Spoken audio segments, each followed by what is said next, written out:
to see what was out there on defense. We saw Ron Lynn from the San Diego Chargers. He loves the way he plays defense, or his team plays defense. They're not the team now that goes for gap, for gap, for gap. They go for the football. You will see 11 Cincinnati Bengals going after the football. The attack type of defense. This is what Shula wants, and this is what he's got. Tom Flores, who coached 2 Super Bowl winners with the Raiders, took over at Seattle. Liked his defense under Tom Catlin. That stays the same. But Tom Flores has changed the offense. It goes from ground Chuck under Chuck Knox, that archaic running game, to air Flores ball. Big play offense. Well, when you talk to the offensive players, Criqui, yesterday as we talked to him, Kelly Stauffer along with him, the one thing that these guys talked about, most importantly, getting the ball downfield, something they haven't done here in years. They like the fact that Flores wants to go after him. They're talking about a preseason game on first down on the 2-yard line coming out where they threw a bomb. They loved it. The crowd went nuts here. They love that kind of football. This is the one thing that Flores brings to it. And also the fact that David Craig is not here anymore. Kelly Stauffer just seems to be so much more relaxed. There was one problem with a key Cincinnati player, Anthony Munoz, their 11-time All-Pro tackle, was feared to have appendicitis, but the big guy apparently, Paul, was food poisoning, and he's ready to go, though. I mean, they gave him all the blood tests and everything, and Anthony Munoz, he is the offensive line. So when you take a look at it, they said, there's nothing wrong with Anthony. We saw him this morning. He said, I'm fine. I'll be playing fine. The Cincinnati Bengals offensive line is intact. This, of course, is the loudest stadium in pro football, and that is a concern for the Bengals with that often used no-huddle offense where they have to make audible calls at the line.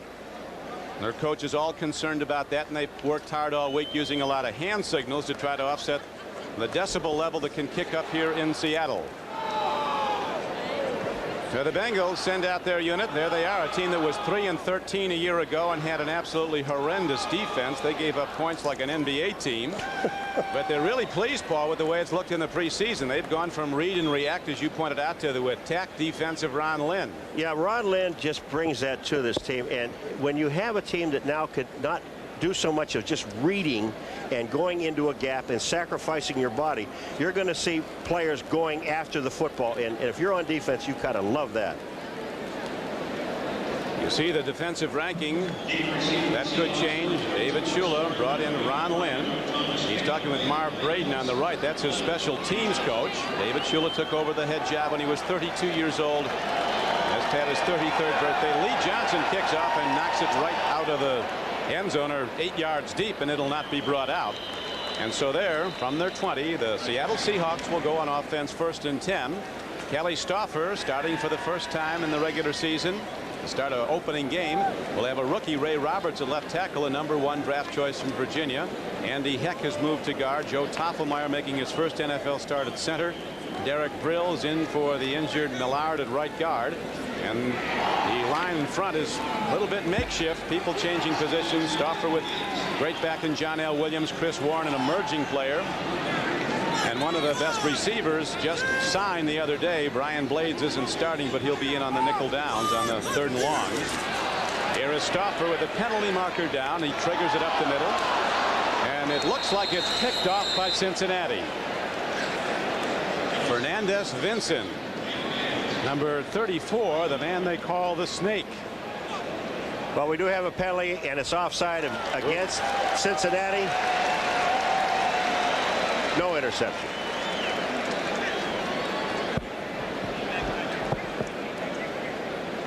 Stauffer, when you look at the pass he threw, offsides on the defense, number 79, 5-yard penalty, repeat first down. That's Lamar Rogers, but it looked like he just, gunned the ball a little bit too hard.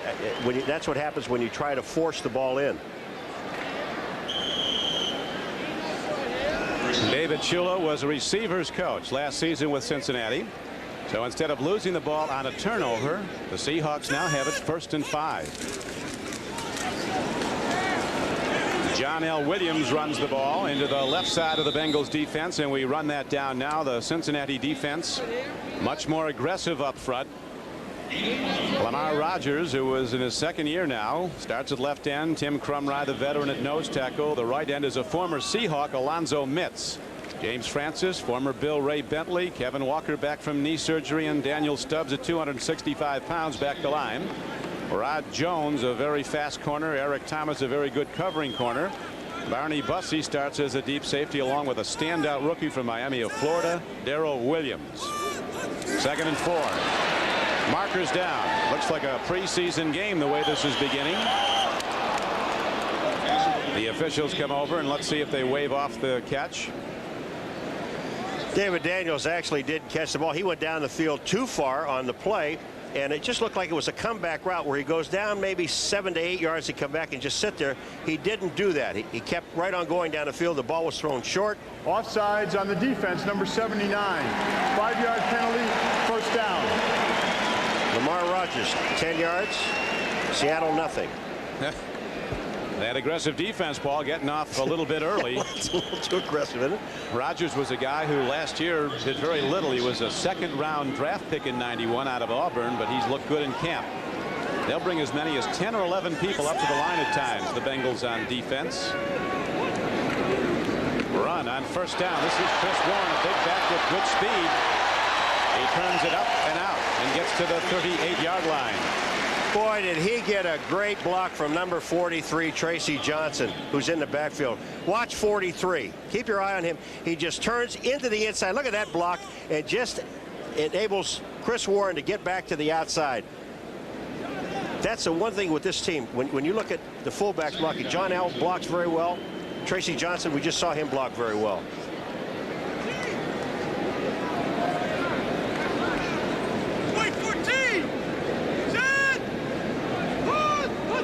On 2nd and 2, the give is again to Chris Warren, who spins ahead very close to a 1st down. He had to get to the 41-yard line. Tackled by Daniel Stubbs. Number 67, Daniel Stubbs, is the guy that was in on the play, but they're going to be a little bit short. I would imagine about 2 or 3 inches. They're going to measure it, but they're not going to make it.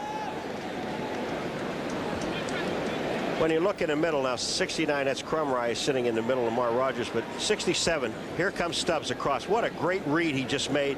And he stops the 1st down. I don't think they made it, but it was just a super read by number 67, Daniel Stubbs.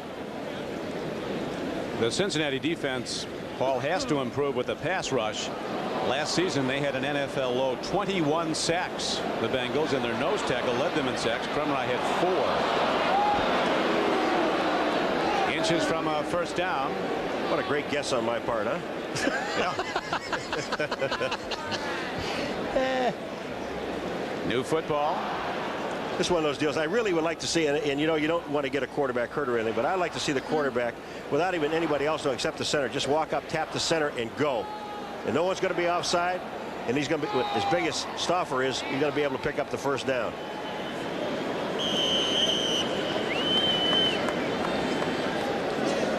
So far, the crowd has not kicked in here in Seattle, but they really rev it up when they get going on 3rd down. Man to watch could be the up back, John L. Williams, number 32. The power back from Florida. Now they send James Jones in motion. They give it to the I back, and that is Warren, who hits ahead behind John L. Williams, and it's a 1st down for the Seahawks as Crumry was on the stop along with defensive end Alonzo Mitz. They go over the center, Toffelmeyer, Brills, and Ronnie Lee, and that's where you want to go. Ronnie Lee is one of 2 players that are in the right position. Here they go. You see the double team by Brills and Lee, and Warren just follows them right up through the hole. Good play. They picked up almost 5 yards on the play. 1st and 10. Roberts, the rookie, he looks like a tree. That's big, isn't it?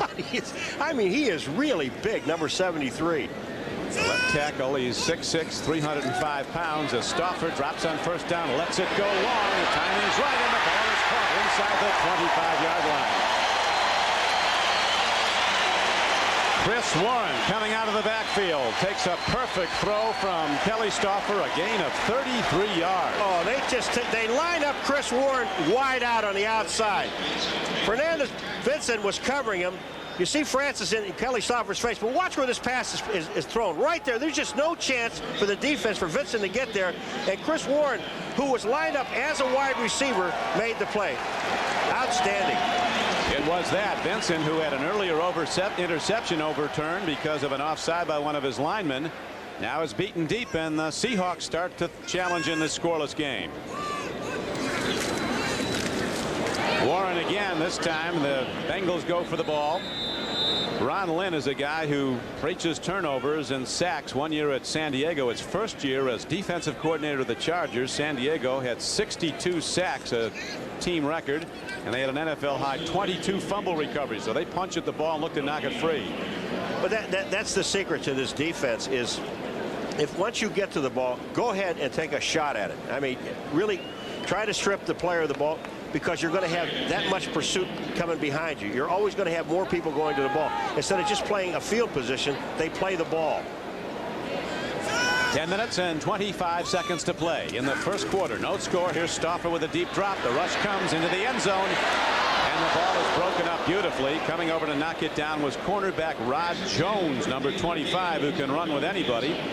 He missed by 0.02 of a second of making the '84 Olympic track team as a 400-meter runner. Rod Jones was back there, and along with Eric Thomas, but Rod Jones, number 25, is the guy that really makes the play. Thomas coming in, but there was an awful lot of heat on Kelly Stauffer on that play. The fact that he's back setting up in the pocket, he is looking right first, and here comes Stubbs, number 67, being held by the big tackle, Roberts. Stubbs gets there, but Stauffer gets the ball off, and it was almost intercepted. 2 penalties against the Cincinnati Bengals defense have kept this drive going. Now Stauffer a timing throw into the end zone, and the coverage is there as they try to hit Brian Blades. And Crick, that time Cincinnati sent 6 people. They had the blitz coming at Stauffer, but Blades goes up into the corner. He runs a true corner route. You see him running right towards the corner. Eric Thomas, number 22, is there. Look at that ball thrown, almost caught. Terrific pass, but they had the blitz on. Now we have the field goal. And out to try and kick it is number 4, John Casey, a second-year player from the University of Georgia who had a terrific rookie season. The 25 field goals he kicked for Seattle were a team record. He hit 2 for over 50 yards in 1 game against San Diego. So he can kick it long. He drills it up, and he's right down the middle. And the Seahawks, aided and abetted by some quick draws on the Cincinnati line, take a 3-0 lead.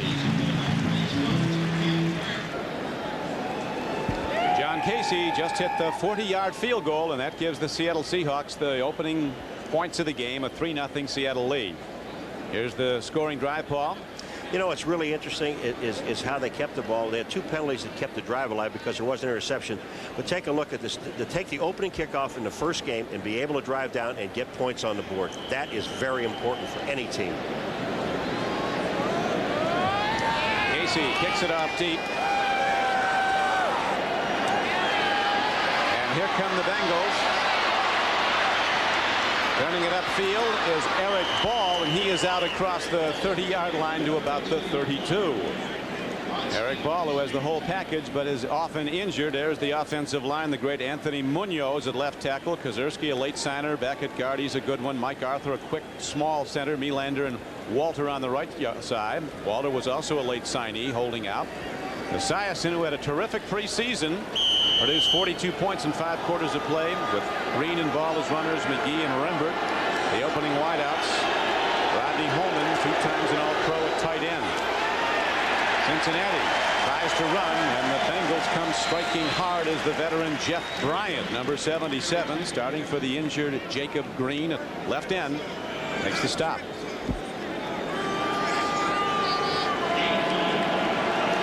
Into that hurry-up offense as Boomer Esiason swings it out. Here comes Harold Green weaving his way ahead, and it looks like he has a Cincinnati first down. His outside linebacker Terry Wooden made the stop. The front 7 for the Seahawks. Cortez Kennedy's the guy to watch, maybe the best player on the field. Wooden, Wyman, and Porter good backers, and the strength of the defense many feel is this secondary. They're all good. On 3rd and short yardage, it looks like the Bengals have it on a straight-ahead dive. Atlanta beats the Jets. Chicago rallies at the end to beat Detroit. Buffalo routing the LA Rams. Pittsburgh with a huge win under its new coach, winning at Houston where they were a 2-touchdown underdog. Philadelphia holds on to beat New Orleans on the Miller Lite 10-minute ticker. Another big upset. Indianapolis beating Cleveland as Esiason again checks all his receivers and finds Tim McGee open over the middle, close to a first down. The one thing about Boomer now this year is he's calling an awful lot of his plays. And when you see him looking to the sideline, when Sam Weiss was there, he was putting up signals and calling plays for him. Boomer, when he puts his hand up, he's asking for players. This is the formations that he wants. Good point. He calls a lot on the field and often changed the play. As running wide is Harold Green, and he is taken down as he crosses midfield. Another penalty marker's down. Well, Rufus Porter was held on the outside, and they called it. As Green gets around the corner, number 97, Rufus Porter, was being held. He pointed to the referee. The referee said, okay, let me throw a flag down here. Well, you can't overestimate what those opening penalties meant to the Seahawks. Cincinnati with an interception on the first throw of the game by Fernandez Vincent. They would have had 1st and 10 inside the 25-yard line of the Seahawks, but it was overturned by a Cincinnati lineman being offside. I don't know if it's Greg Thompson, number 48. He is like the 3rd listed tight end. He's a rookie. Greg Thompson, as Boomer comes out. He's coming off 2 off seasons, Esiason. He's thrown 38 interceptions over the last 2 years, and 88. He was the most valuable player in the NFL. 10-yard penalty. Repeat 2nd down. We didn't get a number. All right, I'll give you a number. How's 48? Okay. Greg Thompson. All right, 48 is on the top of your screen. Here comes Porter right here. Is this holding? Not only is it holding, it's a tackle and a takedown. So again, a Bengal penalty sets them back now to their 41-yard line, just inside the 42. And as you see, it is 2nd and 11. Boomer comes in way high, looking for the rookie Carl Pickens. So the Bengals drive stalls, and they'll have to punt it. Pickens is a guy you got to watch for, though. He could be a great one. So, 3rd down coming up. And the penalty set it back and made 2nd down all over again. We get a chance without Catlin was talking about Pickens. It doesn't make any difference where he runs. Just cover him. He says he turns mistakes into touchdowns. He goes to the wrong place, then takes the ball away from somebody else.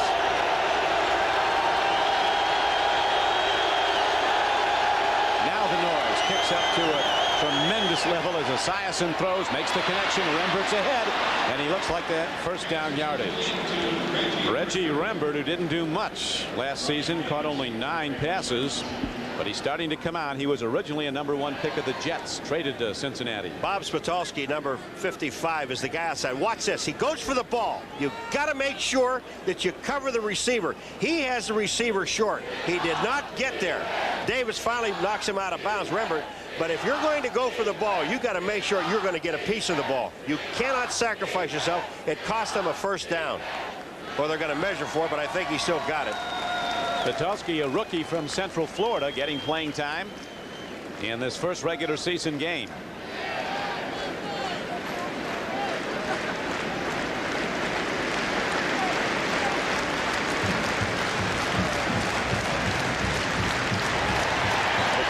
Patowski is fast, and they love his speed from the linebacker spot.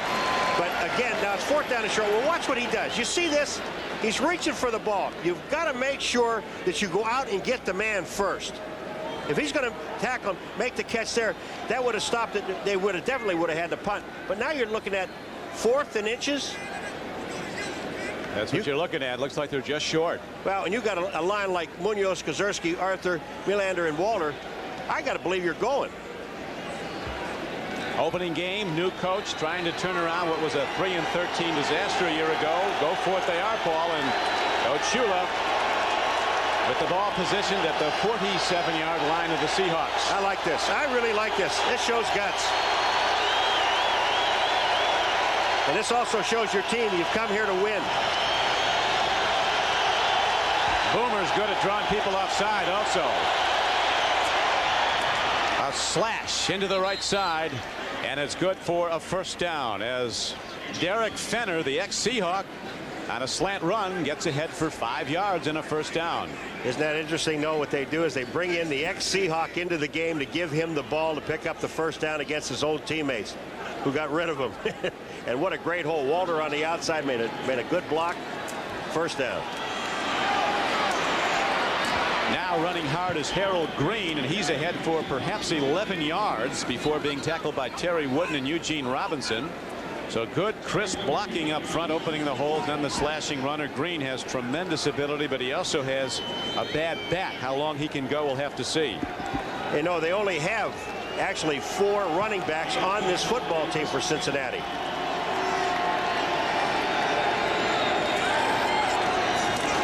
Nothing Seattle. First quarter as Esiason gets time. He's looking deep. Here comes the rush. He dumps it off and hits Harold Green. The linebackers back in zone coverage come up and pop him. Number 92. Dave Wyman was the first to hit him. Jeff Bryant finally got there. I mean, you're asking the defensive secondary to cover too long. When Boomer has this much time to throw the ball, he's going to find someone open. Now, the play only gained 2 yards, but that's still a completion and not a sack. He had all the time in the world to throw the football. That's not a good sign. He really did have a lot of time as he looked over his whole array of receivers, and now on 2nd and 8 he looks again.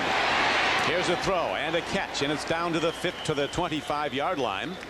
Robert Blackman, number 25, a rocket-hitting safety. They think an emerging all-pro player at strong safety out of Baylor. He was the guy that made the hit on Reggie Rembert. And it brings up 3rd down and about 3. Bengals have an excellent kicking game. Jim Breach, their field goal kicker, if they fail on this down.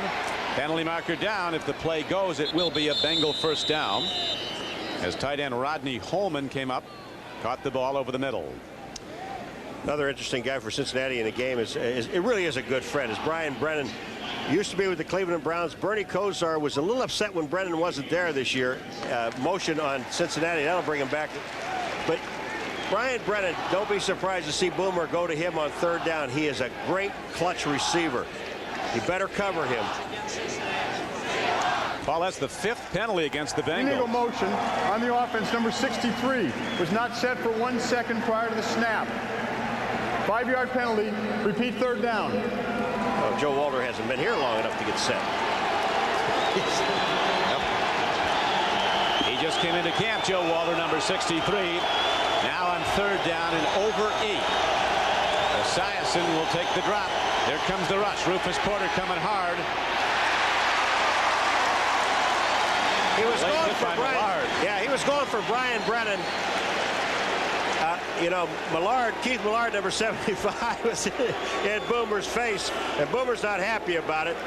But they were trying to go to Brian Brennan. Watch this. It looks like Brennan stopped here. Now the ball is thrown. Watch this. If he keeps going in another yard, the ball would have been right on target. It would have been 1st down. But Brennan did not go in far enough.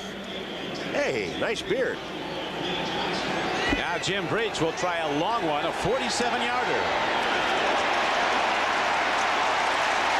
He's not going to get there, and so the Bengals drive down. Penalties again hurt them. They get no points. And with 5:38 to play in the first quarter here at Seattle, it remains the Seahawks 3, the Bengals nothing.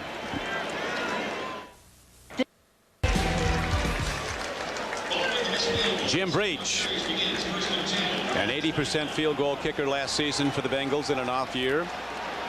Left alone on the bench to think it over. It was a little bit long for him inside the 40. He's automatic. The smallest Bengal player and certainly one of the most consistent in his 14th NFL season. Here's a handoff, and John L. Williams tries to turn wide on the Bengal defenders and can't. All right, let's go back and take a look at this field goal attempt. This is a 3-man job. Kazurski is 64 in the center. Watch where the ball is centered, Don. It's low. Now Lee Johnson's got to get the ball and pick it up. Look, he has trouble with it because the ball is low, and it throws off the timing of Breach. Once you do that, it's very difficult for the field goal kicker to get it there. I mean, Johnson did a great job of getting the ball up, getting it set, but they missed the field goal. Stauffer in the arms of a possible sacker releases the ball downfield to tight end Paul Green. And again, Stauffer hit a 33-yard pass on that opening scoring drive, culminating in the field goal. Throws this one 16 yards downfield for a connection. Boy, does that show you the strength of Kelly Stauffer. I mean, the blitz was on. He was by himself. He threw off the defender, and if it's Stubbs, number 67. Yeah, it is. It's Stubbs there. Watch this. He just throws him aside and stands up and delivers the ball. That's strength. White 15.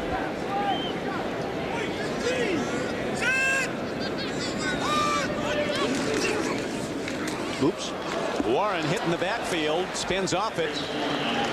Alonzo Mitz, the ex-Seahawk number 99, was the first to hit him. Alonzo, Paul, refers to himself in the third person like Louis XIV. He records himself as the Warrior. Well, Alonzo that time, he missed the tackle, and it's amazing when you do something dumb, you hit yourself in the head. Why would you hit yourself? I would go up and hit the other guy. Because you missed hitting the other guy, so you hit a sure thing, right? Yeah, you hit the closest thing to you, which is your own head. I like that. All right, 2nd down and 7 for Seattle. Seahawks lead in the first quarter, 3-0. Stauffer. Boys got it done. Lewis Clark to the 32-yard line. And he is ahead for yet another first down on an 18-yard gain, Mr. Maguire. God, remember, this is a makeshift offensive line. Only one guy, Ronnie Lee. Well, watch to the left of the screen. Look at the time that Stauffer has. He's just sitting there. Watch this. He has time to throw the ball. Lewis Clark comes across the middle, and you're right about one thing. He has got a great gun on him, and that ball was there in a heartbeat. This Bengal defense gave up over 430 points last season. Looked a lot better in the preseason, but right now having problems with the big plays and with penalties as John L. Williams turns it up and gets inside the Cincinnati 30-yard line. Daniel Stubbs, number 67, was on the tackle along with 69 Crumry. Stubbs, the former Miami of Florida All-American, there he is, backing the line at 265 pounds. And I'm going to tell you something. He is all over the place. He was the guy that was in Stauffer's face a couple of plays ago. I think on the opening we had in the lineup we had Ray Bentley at 90, and that's what they gave us. But he is actually number 57, ex-Buffalo Bill that writes children's books. But this guy Stubbs is an active player.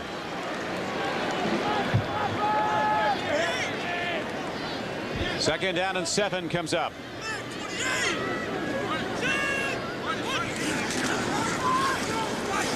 End around, turning it upfield now is Doug Thomas, and the Bengals don't buy it. Read and reverse all the way, and there's a loss on the play as Ray Bentley, 57, was the first man to make the hit. Injury problem already, Paul, for Seattle. Please, you know, Brian Blades holds out. He finally comes into camp. He's in for one play. You see this play here? When he falls, he breaks his clavicle. The only play in the game, and now he's out. Probably 6 weeks. At least. At least.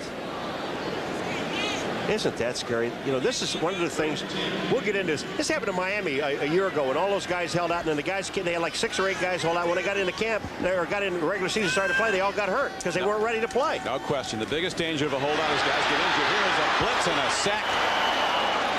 As Fernandez Vincent, number 34, comes crashing through, though Ron Lynn, calling the defensive signals, called the right one there. As the first sack of the game throws Kelly Stauffer back about 20 yards. They ran 2 safeties on a blitz. You see him on the top side. There's Vincent there. He is blitzing, but also Eric Thomas, a cornerback, was coming. So that's sending a lot of people. That's what I'm talking about, going for the football. They put the heat on. They send a whole lot of people, and there's Ron Lynn up in the box, and he's got to be very happy. He's to the left with his hand on his face. Rick Tootin now in to punt the ball for Seattle. Still a 3-0 Seahawk lead. Ball hit high and well, forcing a fair catch by Carl Perkins. So the Bengals get the ball for the second time in the game. They'll start at their 16-yard line when we come back with the Seahawks leading 3-0. With Paul Maguire, this is Don Criqui back at the Kingdom in Seattle, and there is a dominating Seahawk, Cortez Kennedy, now wearing number 99 in memory of a dear friend and a great player, Jerome Brown of the Philadelphia Eagles, who was really the mentor of Cortez Kennedy. They both played at Miami, worked out in the offseason. Cortez says, I've changed my number to 99 because I just don't want the memory of a great man to be forgotten. As the running play goes to Harold Green of Cincinnati on first down. Harold getting a lot of work. Photographer in on the tackle. She looks to be okay. 5-yard gain. She hit him with a forearm and knocked him down. She's tackled Green. One thing about Cortez yesterday, when we were talking to him, he had tears in his eyes when he was talking about Jerome. They were very, very close. Yeah, he said that he used to kid Jerome, telling him that he was going to change his number to 96. Jerome said, now someday you'll be wearing 99, and ironically he is, in memory of Jerome Brown. This is when the fans get into the game, or supposed to get into the game, when the other team has the ball. Hard hitting up front game. Darrell Green gets another call, and Jeff Bryant is in on another stop for Seattle. Jeff Bryant and Joe Nash, both guys, left end tackle right there. And that will do it for the first 15 minutes of play as Seattle holds to a 3-0 lead. Tom Catlin, assistant head coach of the Seattle Seahawks and one of the best at his trade. He talked about the complexity of the Bengals defense. They run so many formations. Now this looks a little complex. He's nice enough to share this with us. This is the Bengals offense through 4 previous games, and the column, the second in from the right, is the number of different plays that they run. New plays, and all the ones mean that's the first time they ran it, so they run a new play almost every time. They have more play in their playbook than any team in the NFL, and they use them all as Robert Blackman comes up to make the tackle on Tim McGee on that completed pass, a gain of 5 yards on the play, and a first down for Cincinnati. I thought Bernie Kosar was the only guy that could throw sidearm. The Boomer just laid one out there sidearm and got a completion to McGee. It was a great play. He had to throw the ball underneath the defensive end.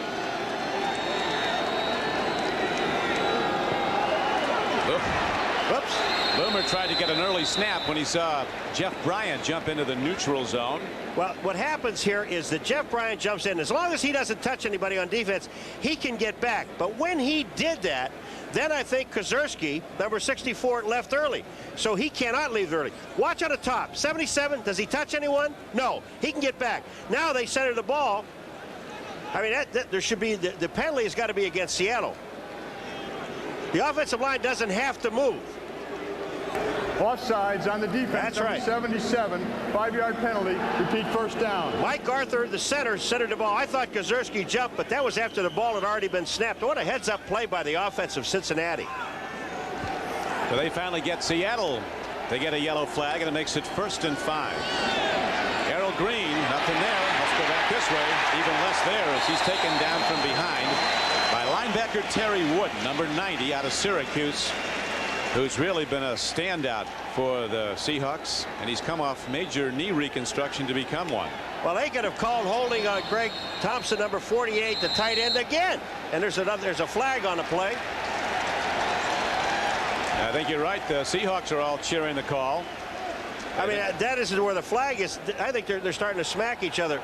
Millard is on the field, and he False start prior to the snap on the offense, number 62, 5-yard penalty, and it remains 2nd down. Millard is on the field, and he creates havoc with people because he's talking to people all the time. He's jumping in and out. He's doing things, and they already got a false start. Now you're looking at the Bengals with a 2nd down and 15. Boomer sets up in the shotgun with the long yardage play coming. Here's Brian Brennan in motion. That's where he's looking.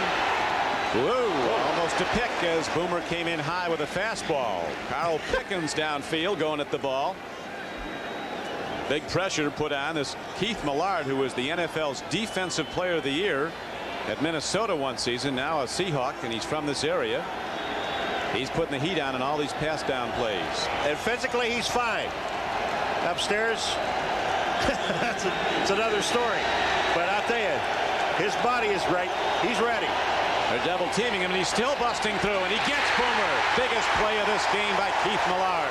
I'll tell you, watch this guy. This guy is unbelievable. I love to watch this guy play. When he was with Minnesota, he was a great player. He got hurt. And now he's back he's in Seattle. They love what they see. Flores gave him a little pat saying, hey, you did a great job, Keith. Man, does he come through the line. Number 75, right of your screen. Watch this. Here he comes. He's double teamed. No chance to stop him. Nylander and Walter there. Esiason down. Look at this. As Tom Flores says, Paul, he's our number 2 draft choice. They gave up a number 2 to the Vikings to get him. Keith Millard, who was the NFL Defensive Player of the Year back in '89, missed the '91 season with a knee injury. The punt hit downfield by Johnson. Here's Chris Warren for the Seahawks. Oops. And very good Cincinnati special teams coverage, and the knockdown will be made back at the 45-yard line. So the ball changes possessions, and we'll be back in a moment. Header next Sunday.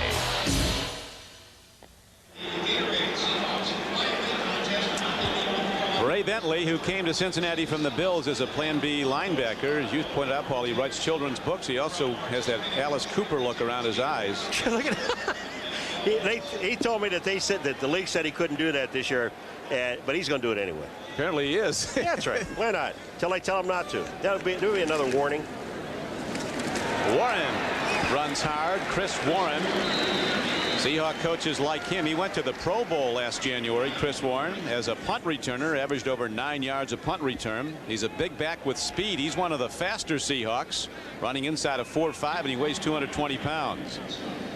The big backfield, is that indicative of the Raiders with a couple of big backs back there where they kind of grind it out and then all of a sudden they'll go deep on you? Well, you know, it's interesting. I talked to Ron Lynn this morning. I asked him, what does the Seahawk offense look like to you? He said it's the Raiders of old. Yeah, it would be. It's the Flores offense from his days with the Raiders. Deep strike when it's there. Here's a handoff, and breaking tackles is Chris Warren. On 2nd and 5, he gets 5. Yeah, we got some fisticuffs, but Ray Bentley on that play there saved a very large gain. The first down, I think, may be there, but watch number 57, Ray Bentley in the white. He's going to step up. He's going to make the play right here. If he doesn't, the middle of the field is wide open. Rogers is in there to help, but Ray Bentley's the man that makes the play. We have 12 minutes and 29 seconds to play in the first half. Only score of the game was a 40-yard field goal by John Casey of Seattle on the Seahawks' first possession. They drove down the field, almost lost the ball on an interception, but the play was overturned because a Cincinnati defender was offsides. So Fernandez Vincent had his interception erased, and the drive continued for Coach Flores, and they scored in a field goal. What did Flores tell us yesterday? The biggest thing about the keys to his football game, turnovers, almost happened on the first play of the game, where the turnover almost came. But they got the ball back on penalties. And special teams is the other thing for Flores. But the one thing, when you look at Cincinnati, giveaways and takeaways on every single team, this is what wins football games. That's right. Coach Flores saying that our offense isn't good enough yet to overcome a lot of mistakes. We can't turn it over, and they almost did. Again, they go to the power run up the middle. Joe Toffelmeyer from Tennessee is really firing out after he snaps the ball. Heck and Brills blasting out at the guards, and they're opening up the Cincinnati front. You know, Flores spent the offseason not only putting his team together, but he worked extremely hard this offseason. I mean, they got a new job, and they had to move his office. That's what's taken. It's an outhouse that he's moving. That's when he went from general manager and president to head coach. That is actually at my daughter's wedding. Yeah, he was doing some moving before the wedding. In looks of the sport of Coach Flores. Well, you know, the guy will do anything for a buck. Here is Stauffer with a lot of time. He sidearms the ball on a first down throw. He's got almost 10 yards as he hits Lewis Clark, who caught that 33-yarder earlier. You say he had a lot of time? Yeah. A lot of time. Watch Lewis Clark. Now, Lewis Clark at 84. Watch how long he has to run this pattern. Here comes Clark. He's going downfield. He's coming back. He'll set up a little bit. All right, let me get over here. All right, you got time? That gives you an idea of how much time Kelly Stauffer actually had. He had all the, look at this. You do all you want back there. There's no white shirts around. Well, this is the Cincinnati team that had only 21 sacks all of last season, low total in the NFL, and gave up by far the most points, 435. So far, they've given up just 3. Seahawks with a 3-0 lead. Chris Warren continues to work hard. This on a 2nd and short play is good for a gain of 4 and a Seattle first down.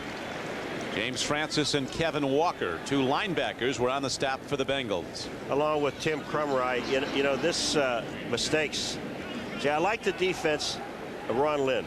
And as we started the show, if I didn't say it, I want to say it. I think two of the best defensive coordinators in the game today. There's Ron Lynn on the left and Tom Catlin.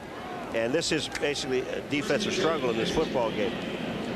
But you've got to learn a new system, and it takes some time. And I'm not making excuses. They'll put it together.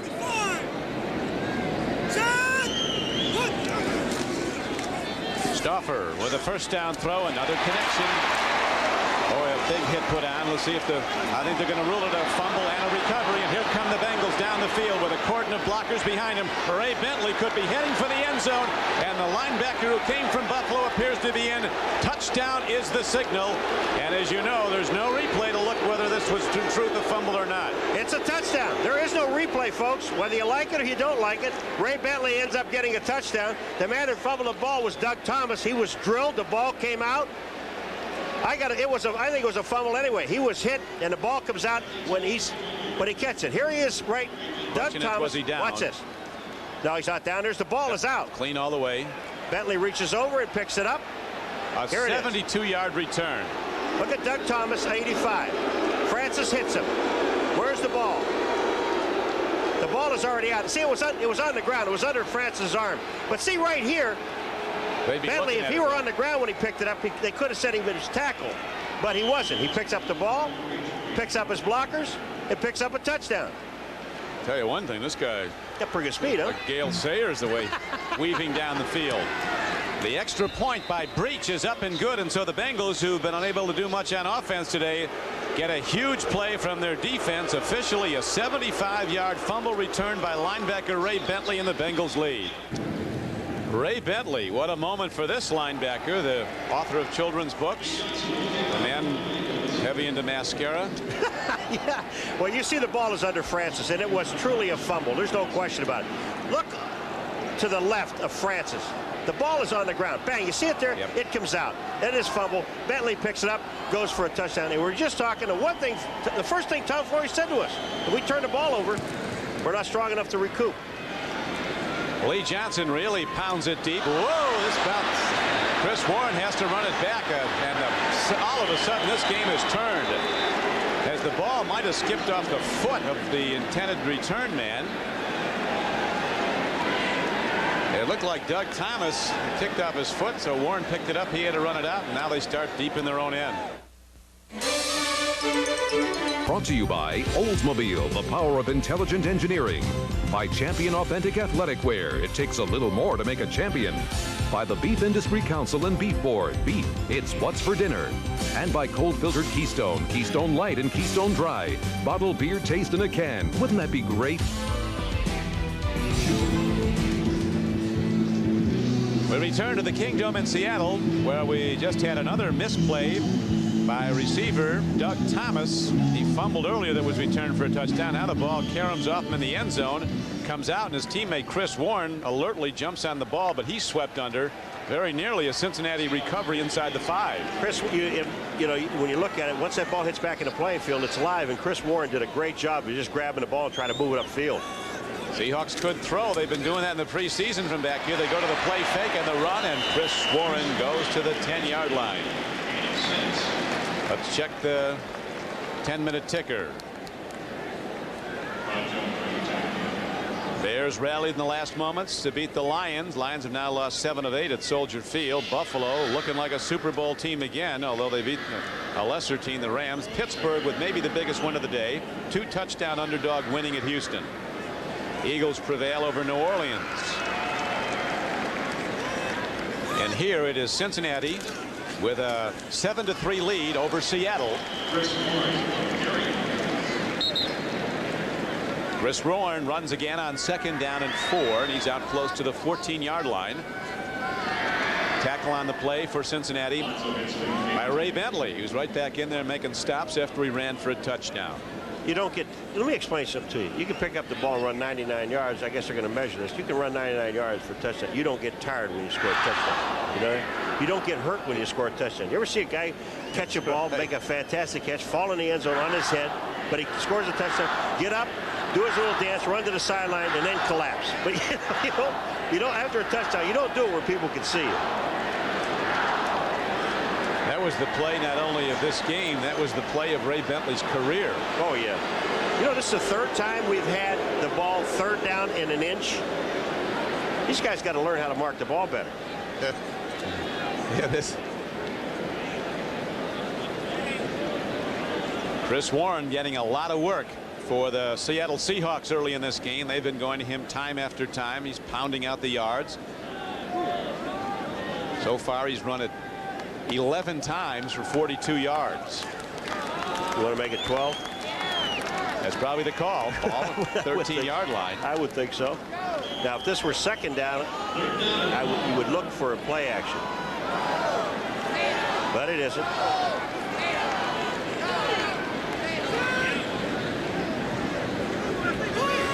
Third down and inches.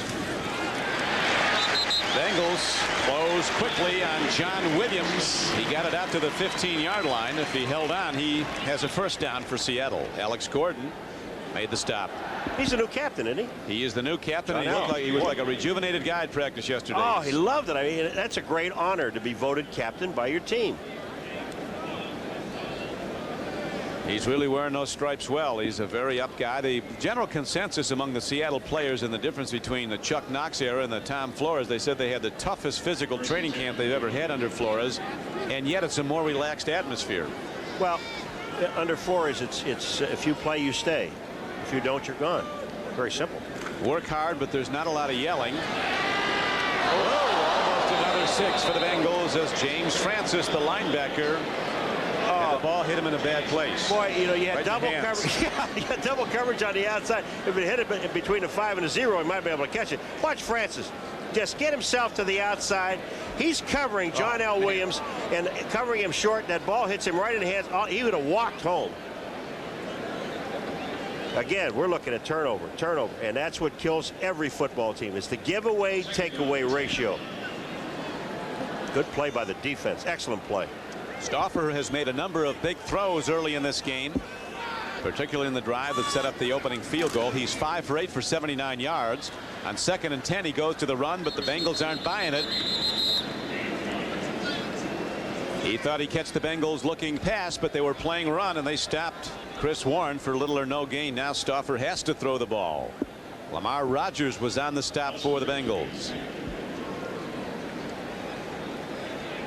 Cincinnati and Seattle had a terrific game at Cincinnati last October. Seattle held on to win it 13-7. On a 4th down play, they stopped James Brooks. Bengals might have taken it in and won the game. 3rd down and 8 coming up for the Seahawks. Look at all those guys up front. 9 guys up front. They go to a draw. Chris Warren running. He has the first down and more. John L. Williams runs the ball out to the 29-yard line. Let me tell you something. You talk about having confidence in your offensive line, and remember one thing. There's only one guy playing his normal position. That's Ronnie Lee. Look at this play. The blocking up front is absolutely superb. A little bit of holding, but it's not holding if you don't get caught. And with John L. picks up first down. I'll show you the holding. Watch 99 get held. Point. I mean, that is Alonzo Mintz, and he got held right at the line of scrimmage. But no harm, no foul. Wow. 5 carries, 24 yards for John L. That's his biggest carry. 3rd and 10. They run a draw, and they get the first down. 13 yards. Timing throw, deep downfield. Going for the ball is Chris Warren. A penalty marker down in the Cincinnati secondary. They're going to call, I think, defensive holding on number 22, Eric Thomas, and he was holding Doug Thomas, number 85. At least something good happened to Doug Thomas. He got held. He just had 2 fumbles. One cost a touchdown. The other one almost cost another one. But I think it's going to be on number 22, Eric Thomas. What'd I do? Holding on the defense, number 22. 5-yard penalty, automatic first down. Yeah, it was you. 5:54 to play in the first half, and it's a 7-3 game, Cincinnati. Penalties have been a big item in this game. Look at this. The Bengals with 6 so far.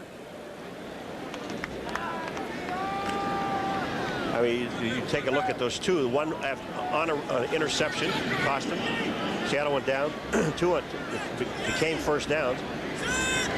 Cincinnati has only 4 first downs in the game, but they do have the lead 7-3 on the fumble recovery and return. Here's another marker down. Cincinnati offside. That's 7 penalties for 40 yards.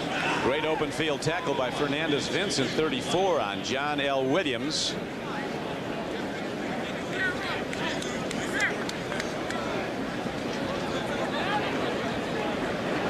That is it. Offside Cincinnati.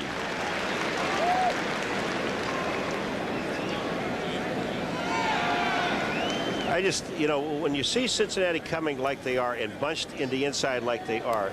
Offsides on the defense, number 94, 5-yard penalty, repeat first down. Alfred Williams, who was an outside linebacker, but you would expect somewhere along the line in this first half to throw at least one screen at him. They've run a couple of draws that have worked when you get them coming upfield. But as bunched up as the Cincinnati Bengals are at the line of scrimmage, it'd be a great place to throw a screen in here. That's the third offsides call against the Cincinnati defense. The 7th penalty overall against the Bengals for 40 yards. Here's the screen. You called it and they brought it, and it's James Jones running the ball. 7-yard gain on the play. Well, scary, isn't it? No wonder you were a quarterback. Or you were a punter, weren't you? It was something. James Jones, number 30. He goes in motion. He sets up, and just a little flip screen to the outside. Look at this. You got blockers out in front, and all you're really thinking about is a first down. You also have holding out in front. On top of Maguire, number 56 was grabbing a defensive player, but he was littler, so didn't get a chance to see it. This is a tremendous player, James Jones, a total team player. Was a 1,000-yard rusher at Detroit, a 2-time captain at Florida. Came here and volunteered to play special teams, be a blocking back, whatever he could do to help the team win.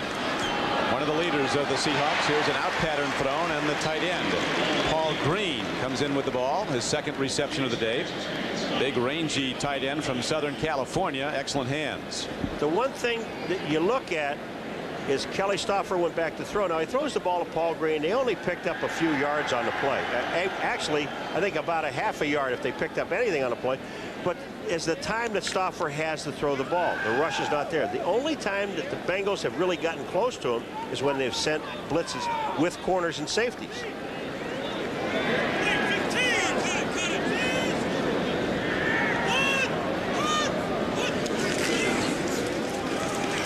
To the run they go, and this is Reuben Mays running as another penalty marker is thrown in. Holding against the offense. Referee fired that one in, Mr. Hakuli. Reuben Mays, a comeback story, a great player at Washington State. 2 times Pac-10 Player of the Year. He was out all of '89 at New Orleans with an Achilles tendon injury. Retired in '91. Then he came. The offense, number 73, hands to the face mask. 10-yard penalty. Repeat 2nd down. Rookie Ray Roberts. You know, each one of his hands weigh about 17 pounds apiece. I mean, this guy is huge. Look at this guy. He's a very bright young guy from the University of Virginia. He could make the segue to the announcer's booth one day. He's got a long career ahead of him. He said the big thing he has to do is learning the NFL game. He said he has to get to the point where he does it by instinct. He doesn't have to think about it because it happens too fast. And he's at the toughest position in the offensive line, the left tackle. He gets all the great pass rushers opposite him. Let him keep playing for a while. The booths aren't big enough for him. Can I tell you, they would have to revamp every booth in the National Football League.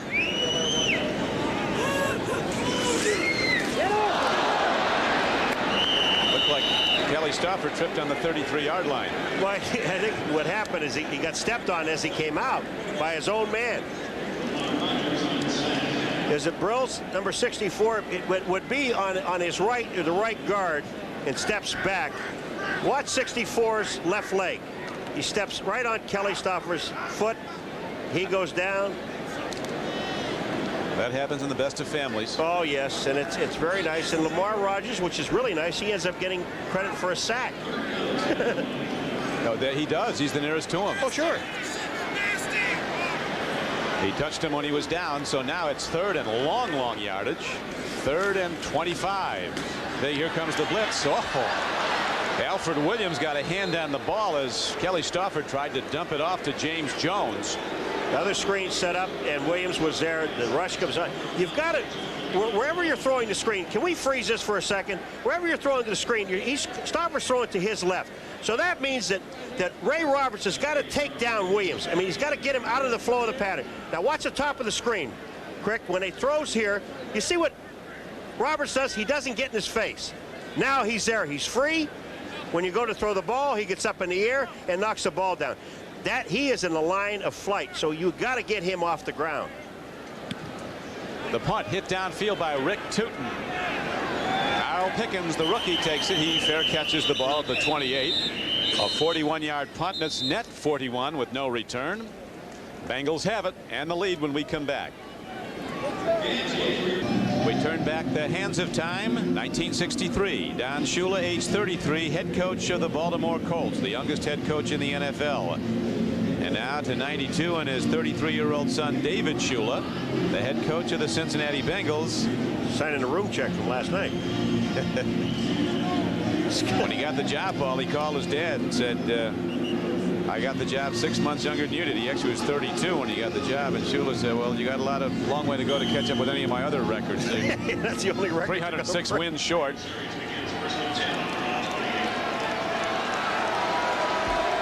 Cincinnati with a 7-3 lead on a 75-yard fumble and return for a touchdown by linebacker Ray Bentley. Jim Riggs, one of the tight ends, gets the throw from Boomer Esiason as time is becoming a factor now. 2:58 to play. First half.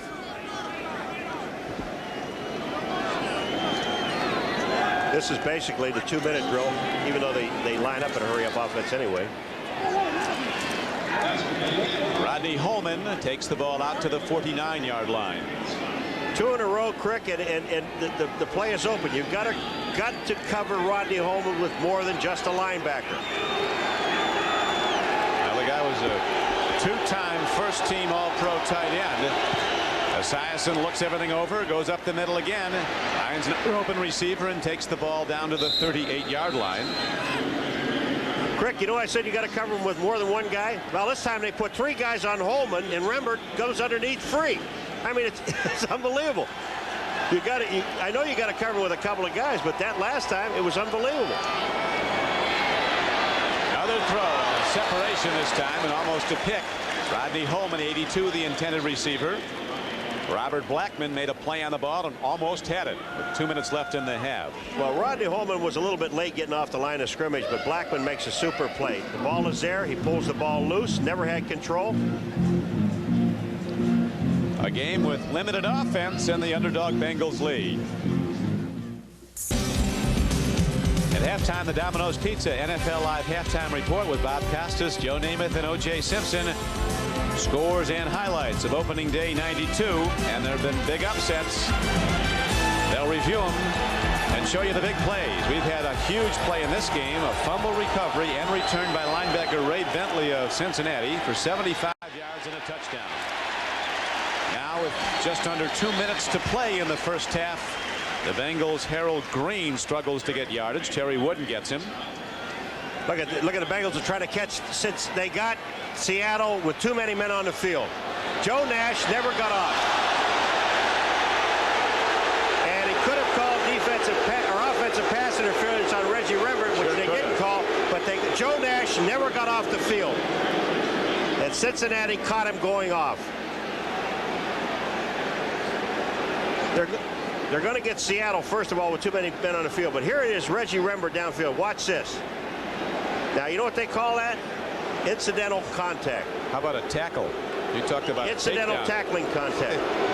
Incidental tackle is what it was. And they got Seattle with 12 guys on the field because Joe Nash couldn't get up. I mean, they tried. Cincinnati was waiting on it. Boomer huddled them up. That's the one thing that this offense does. It'll catch you when you're trying to make a change. Yeah. He'd fallen and he couldn't get up. There was no substitution on the play. 12 men on the field on the defense. 5-yard penalty. Repeat, third down. See, what happened is if Cincinnati would have made a substitution, then Seattle was allowed to. But Seattle tried to make a substitution without Cincinnati making theirs. So they got to get their men off the field in time. And now it's not a first down. It's still going to be third down and about 7.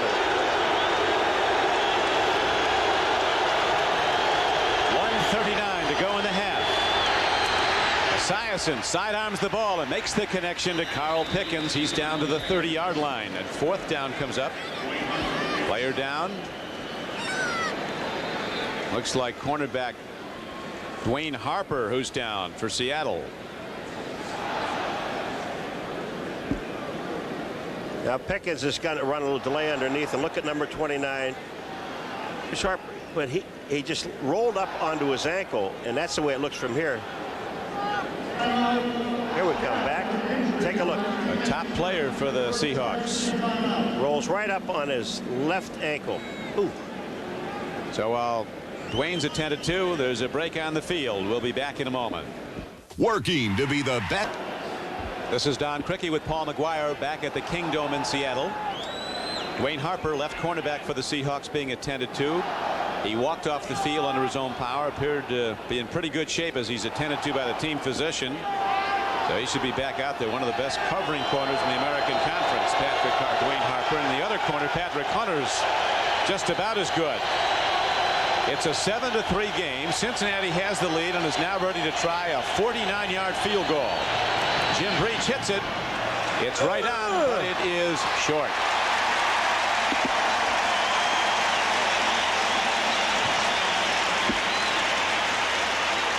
So the Seahawks take over the ball with 1:24 left to play in the first half, and they'll be looking for a big play right now. How did you know? Well, he's a tremendous kicker in close inside the 40. You can put it in the book. But before we came back on the air, folks, Criqui said it'll be short, and it was short. Watch this. I said it would be right on and short because he's always down the middle. That's a great call. You got to try doing that stuff on the air, you know what? He's scored in 183 consecutive NFL games, Jim Breach, with his extra point today. That's an NFL record. Oh. Maybe now what you're looking for, the minute and 25 seconds left, as the crowd shows its displeasure with a run offense. Well, that was a good play. If John L. Williams would have run to his right, all he had to do was run right, and the hole was there. He went right up into the middle, right into Crumry. Now you tell him. Yeah, it's late now.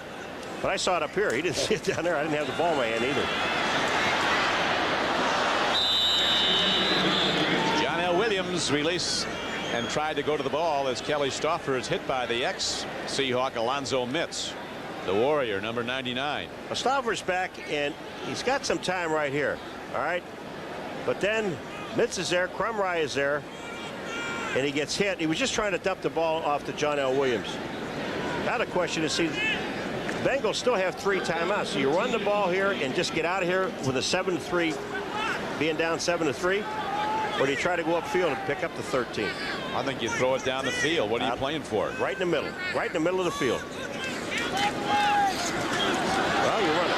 With a run they go. John L. Williams takes it to the 35-yard line. And now with 50 seconds left, we have a timeout signal. Bengals calling a timeout to stop the clock with 49 seconds left. David Shula's team will get the ball back on a punt. Shula has to be well pleased with his first half, even with all the penalties, as we look at what's up next Sunday on NBC Sports. NFL Live begins at 12:30 Eastern Time. Many of you will see the Raiders go against the Bengals in Cincinnati. Seattle travels to AFC West rival Kansas City. 4 o'clock games, the Bills and the 49ers meet at San Francisco, an NBC doubleheader day, and that'll be the feature game. The Chargers and the Broncos meet at Denver, and the Jets, who were just beaten today at Atlanta, go to play the Steelers at Pittsburgh. Pittsburgh with the biggest upset win of the day, winning at Houston. That's the biggest chicken I've ever seen. That, my friend, is a Seahawk. Well, same thing. Yeah, only one. Hey, great shoes. Look at these shoes. Crickster. Get your pair of those. Costas would like these now. But I don't think they don't have those in children's sizes. See, a Seahawk getting on down here with 49 seconds to play in the first half. And you better cover this guy, Pickens, because he can fly. They feel they got a draft day steal getting Carl Pickens of Tennessee in the second round. Rick Tootin will hit the ball at his 25. Good punt. High spiral. Pickens back to his 15, and here he goes. Out to the 27-yard line. Joe Kane, linebacker, was down to make the tackle. A 50-yard punt by Rick Tootin, a 12-yard return by Carl Pickens. 38 seconds, Cincinnati. They have the ball with 2 timeouts and a 7-3 lead. And the one thing you just don't want to do is make a mistake here. If you're going to throw the ball into any type of a crowd, make sure it's way downfield. Domino's Pizza NFL Live halftime report still to come. Stay tuned. 38 seconds to go in the first half, and here comes Boomer dropping to throw deep. He dumps it off. Harold Green looks for the sideline, cuts back, and he's caught and thrown down. Rookie linebacker Bob Spitulski, number 55, brought him down. See, one of the things when you go into a prevent defense in the 2-minute drills, you're going to see if you look straight down the middle of the field. Of course, Boomer didn't have that much time because the heat was on. Millard is there, so he dumps the ball off. But if you look down the middle of the field, Crick, it's wide open. They will give you that because you don't have a chance of getting out of bounds. They're going to tackle you in the middle of the field, and they're going to force you to take a timeout. Now you only have one timeout, you being the Cincinnati Bengals. Can you afford to still throw the ball down the middle of the field? Yes, I think you can, because there's 29 seconds left to go. If they get a 15 or 20-yard pattern down the middle, then all you need is another 15 or 20-yard pattern to the outside. You've got, with 29 seconds and a timeout, you have a chance for at least 4 plays. Boomer has had mountain man beard look today, and his team also has a 7-3 lead. A 75-yard return of a fumble by linebacker Ray Bentley of the Bengals, the only touchdown in the game. Draw play it is up the middle, and here's Harold Green running hard. He could go the distance. One man to beat. Harold Green is on the run, and Harold Green, pursued by Patrick Hunter, is finally caught but inside the 20-yard line. Now they're taking a timeout, which is very smart. 18 seconds. Boomer can still throw the ball 2 or 3 more times before the half. What a great call this is by Boomer Esiason. Now watch how this is spread out. Look at the field. It's wide open. 51 yards on the play. The block is in the middle. Now once Green breaks to the outside, now he's going to cut it up right at the chalk mark there. There's nobody there. Patrick Hunter, number 27, is the only guy that really has a shot at him here. And he does bring him down on about the 18-yard line, and he gets hurt doing it. Harold Green, a much-traveled man. He grew up. His dad was in the Air Force, lived in 20 states and 5 countries. Now, see, Spitulski is the guy, number 55, that gets tied up by the center. But once they get to him, the middle is wide open. Now they make the break. They're downfield. They're covering, the defense is covering basically to the outside, because the theory on defense is we don't want you to be able to catch that short pass, get out of bounds, and stop the clock. We want you to catch the ball in the middle of the field where we can make the tackle, and you have to call a timeout. Now we've got Hunter down, and they can't afford to lose this cornerback. This is both starting corners, Paul, have gone off with injuries. Brian Davis is now in with Dwayne Harper, and early in the game, Brian Blades, who was a 70-reception pass catcher last season, went down diving for a ball in the end zone and fractured his clavicle. How about this coming up here, Crick? Look at this, injury reserve. It's a good-looking football team. I mean, you're looking at Tom Kane, who's hurt. He's not playing. Blades, clavicle, breaks that. Both corners are down as of now, Harper and Hunter. I mean, well, I'll tell you what, Harper is he back in the game? I don't see him. Brian Millard, a Pro Bowl guard, is out with an injury. Hunter's up. He has a back problem. So Coach Flores, in his debut as the head coach of the Seahawks, sees his team up against it. 18 seconds to play on the Seahawks home field in the first half, and Cincinnati looking to build on a 7-3 lead. And the one thing you don't want to do, and they tell that defense right now, as Cal is talking to these guys, don't give up the touchdown. Quick drop. Esiason timing throw. Coverage is good.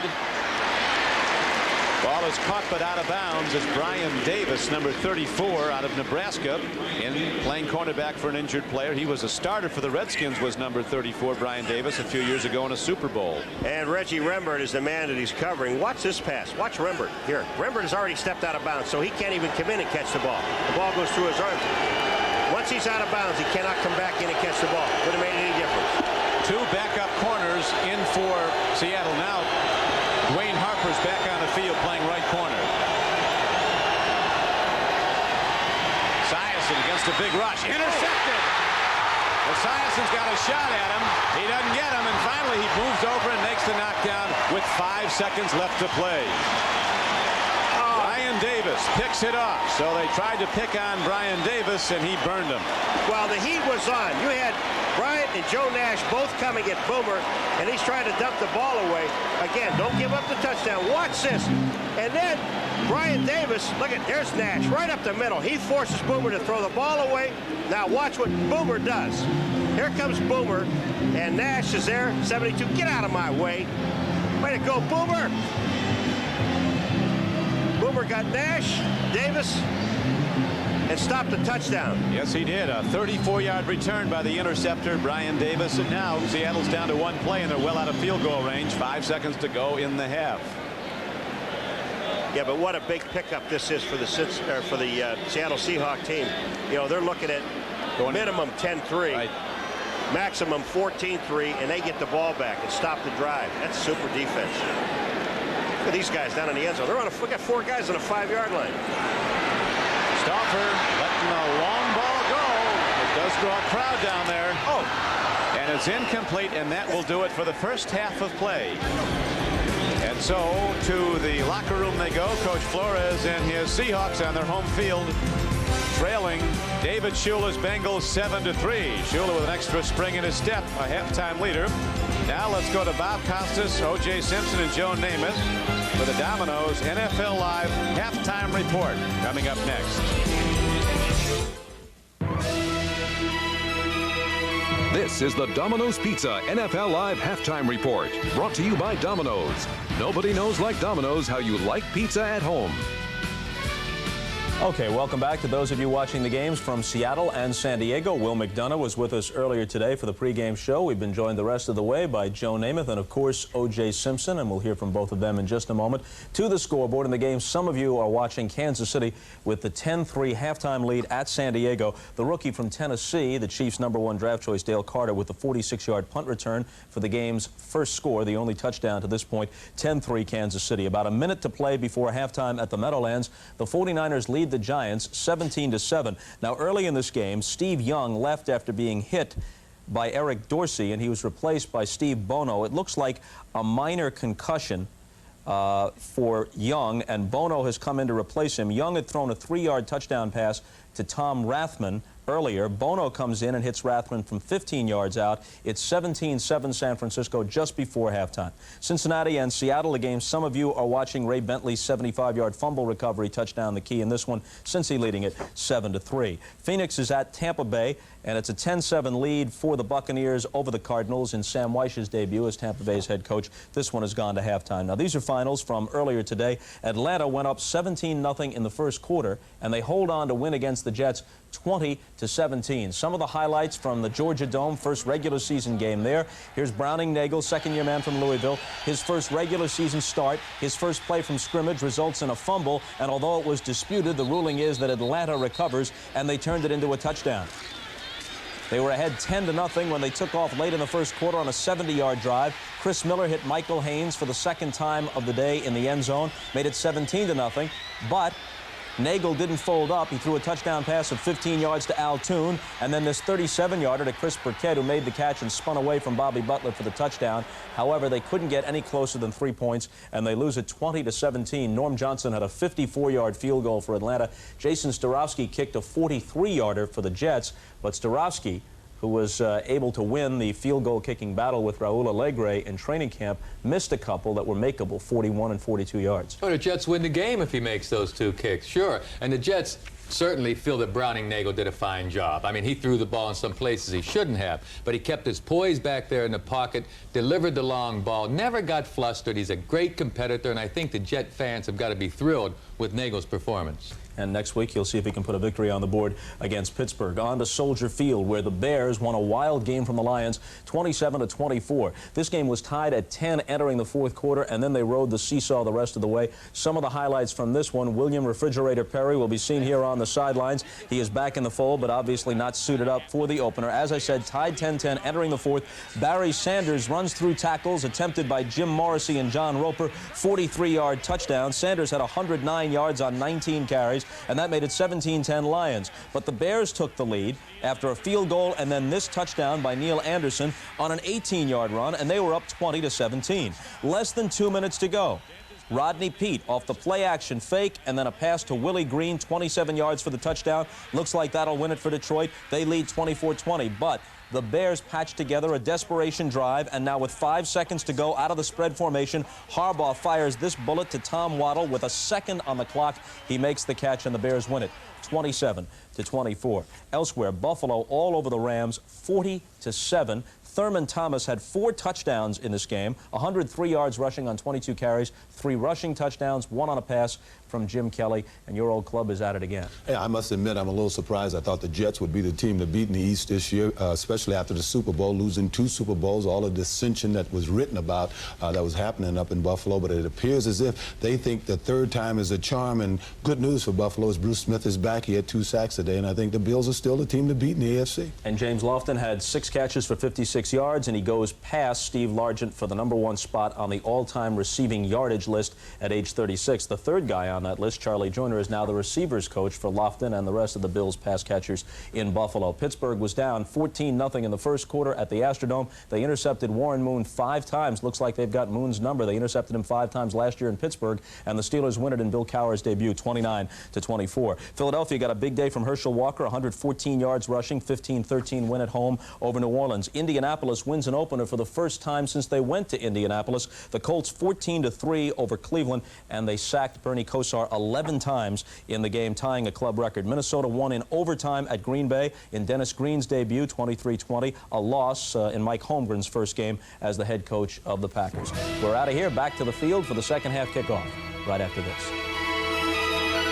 Report brought to you by Domino's. Nobody knows like Domino's how you like pizza at home. Each week at halftime this season, Gail Gardner will join us looking at a subject of interest around the NFL. This week, Chuck Noll in his first year of retirement. You know, he used to say to everybody as they neared the end of their career, son, time for you to get on with your life's work. And finally, that time arrived for Noll himself. Yes, he, of course, takes no credit for that line. He said that both Paul Brown and Bert Bell gave him that advice. It means think about life after football. He made the most of an extraordinary coaching career, and now he's making the most of his retirement. So for the first time since he stepped on Pittsburgh's soil 24 years ago, a relaxed Chuck Noll finally let a camera crew into his house. You, Richard Milhouse Nixon, do solemnly swear. A week after Richard Nixon was inaugurated. Like a football player, you just have to put out to the side, cut a little bit. 6 months before Neil Armstrong walked on the moon. And the same year, the Jets and Mets destroyed all bets. Owner Art Rooney named a young Colts assistant as the new head coach of the Pittsburgh Steelers. It was hardly noticed. A 1-13 opening season didn't help. But 23 years and 4 Super Bowls later, Chuck Noll had put the Steel City on the map. And then it was time to bow out gracefully. There was some sort of relief because the decision had been made, irrevocably made. I really haven't known what a fall is like, except in terms of football. And we're looking forward to that. The we is Chuck and wife Mary Ann, 2 very private people who live in the same house they bought when they first moved to Pittsburgh. You said before that he had loosened up. What's your description of loosened up? Probably letting you people in our house. Retirement for us has been just absolutely wonderful. We've spent so much time together. I feel sometimes like I've been waiting in line for about 35 years for my turn. What's the most enjoyable aspect of it to you? Oh, I think spending time with Mary Ann, more time, doing things together. I enjoy the kitchen, cooking, housekeeping, and I've gotten dishpan hands, that kind of thing, but I'm enjoying it. And there are a lot of other things. We're trying to maybe get into whitewater rafting. Sounds like the Knolls are ready for anything, but what about this first NFL Sunday off the sidelines? Well, you know, I'll be cheering. We've been to 2 ball games, and you know, and as I said, it's been like a fan, and I'm enjoying that role very much.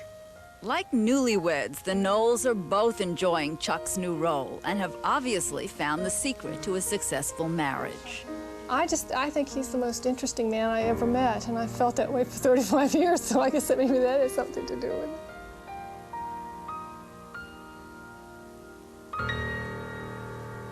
Very robust in his early 60s. There is a trend toward hiring older coaches around the league. You know, Shula and his successor, Bill Cowher, are both younger men, but there are coaches in their 60s. Could you ever see him returning to coaching? What he said to me was, I can still coach, But as he said in the piece, his decision is irrevocable. When he coached football, he focused solely on football, made a decision to retire, and as Marianne says, he is focusing solely on his retirement.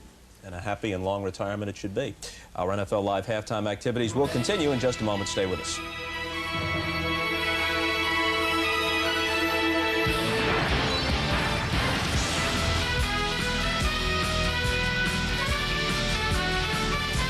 The Cincinnati Bengals, they'll go on offense, 1st and 10. Don Criqui with Paul Maguire in the first half.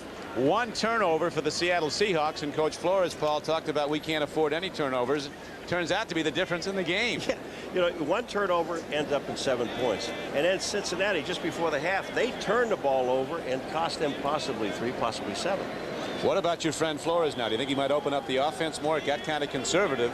Yeah, I think they're going to start throwing the ball downfield and really get some things happening. They've got to get the Cincinnati defense off the line of scrimmage. Boomer throws off the back foot and somehow finds Tim McGee on 1st down. A 5-yard pickup on the play. Esiason under pressure. Strong of arm. He releases the ball. Tom Flores was talking about how improved Boomer Esiason was in the preseason. Completed 66% of his passes. Had a quarterback rating of over 101 and produced 42 points in 5 quarters of play in the preseason. Man, what a strike there. Harold Green just went from 6'2" to about 5'11". Yeah. Terry Wooden. Terry Wooden. Woo. Hello. Boomer throwing well in this game, Paul. He's hit 12 of 18 for 67%. The only touchdown of the game scored by a linebacker. Ray Bentley of the Bengals returning a fumble 75 yards for a touchdown. Markers down all over as Rembert catches the ball at the 30. And if the play goes, it'll be enough for a 1st down on 3rd and 4.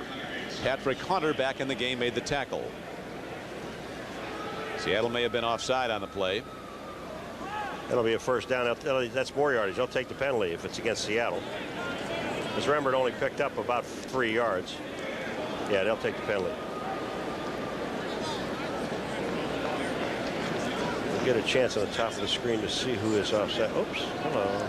Tony Offsides on the defense, number 57. 5-yard penalty, 1st down. Try to get back. Couldn't. David Shula said he liked the Sam Leitch offense at Cincinnati, but there's too much of it. He's only going to take about 50% of the offense into a game that the Bengals used in past years. Simplify it to a degree. Here's more penalty markers down. This one goes back to the other way. It'll go against Cincinnati for a false start. As we check the Coors Light halftime stats. I think the one. Take a look at it. False start means prior to the absolutely snap nothing. on the center. 5-yard penalty. When you take a look at this game, look 1st down. at the Seahawks, and this is the point I try to make in most games. When you look at time of possession, sometimes you shouldn't even put the thing up there because they've had the ball, what, almost 13 or 12 minutes more than Cincinnati. They're losing 7-3. It's that turnover, the giveaway-takeaway ratio. That 1 turnover by Seattle cost them a touchdown. Well, Ray Bentley possessed it for about 12 seconds to run 75 yards. For a touchdown, incomplete to Harold Green. It'll be 2nd down and 5. This turnover stat, though, is a big one, Paul. It really is. When you look at it, look at Seattle, they turn the ball over. Ray Bentley runs for a touchdown. And it's Cincinnati going in. It's saved either a touchdown or a field goal for the Seahawks.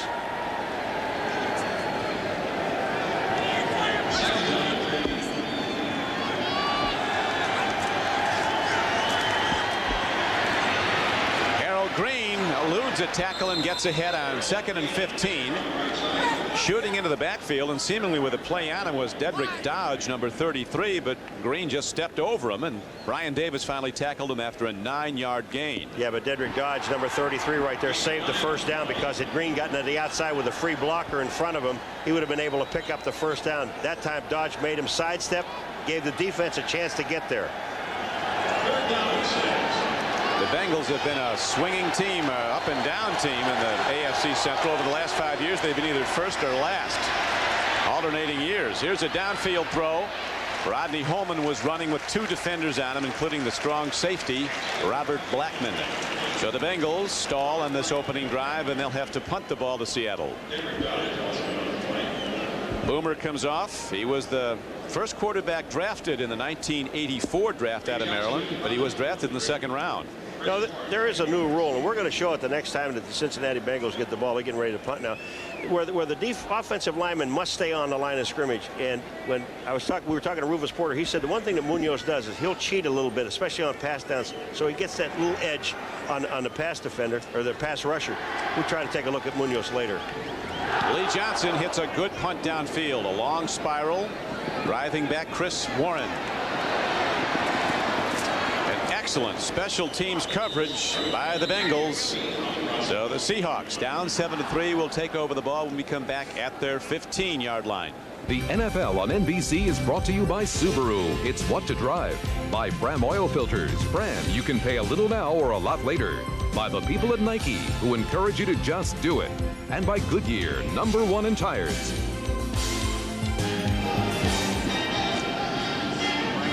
.16 to play in the third quarter at the Kingdome in Seattle. Sold out once again, and this the opening game of the Seahawks' 17th season. Over the years, they've not done well on opening day. They're 4-12 on openers, but Tom Flores, as coach of the Raiders, won most of the time on opening day. In 9 seasons with the Raiders, his teams were 7-2 on opening day. Warren runs. The Bengals are there. Much more lateral movement and quickness in the Cincinnati defense this year. The one thing on Dwayne Harper, number 29, that got hurt, it's a bruised knee, and he is doubtful for the defense of Seattle, so we thought we'd pass that along to you.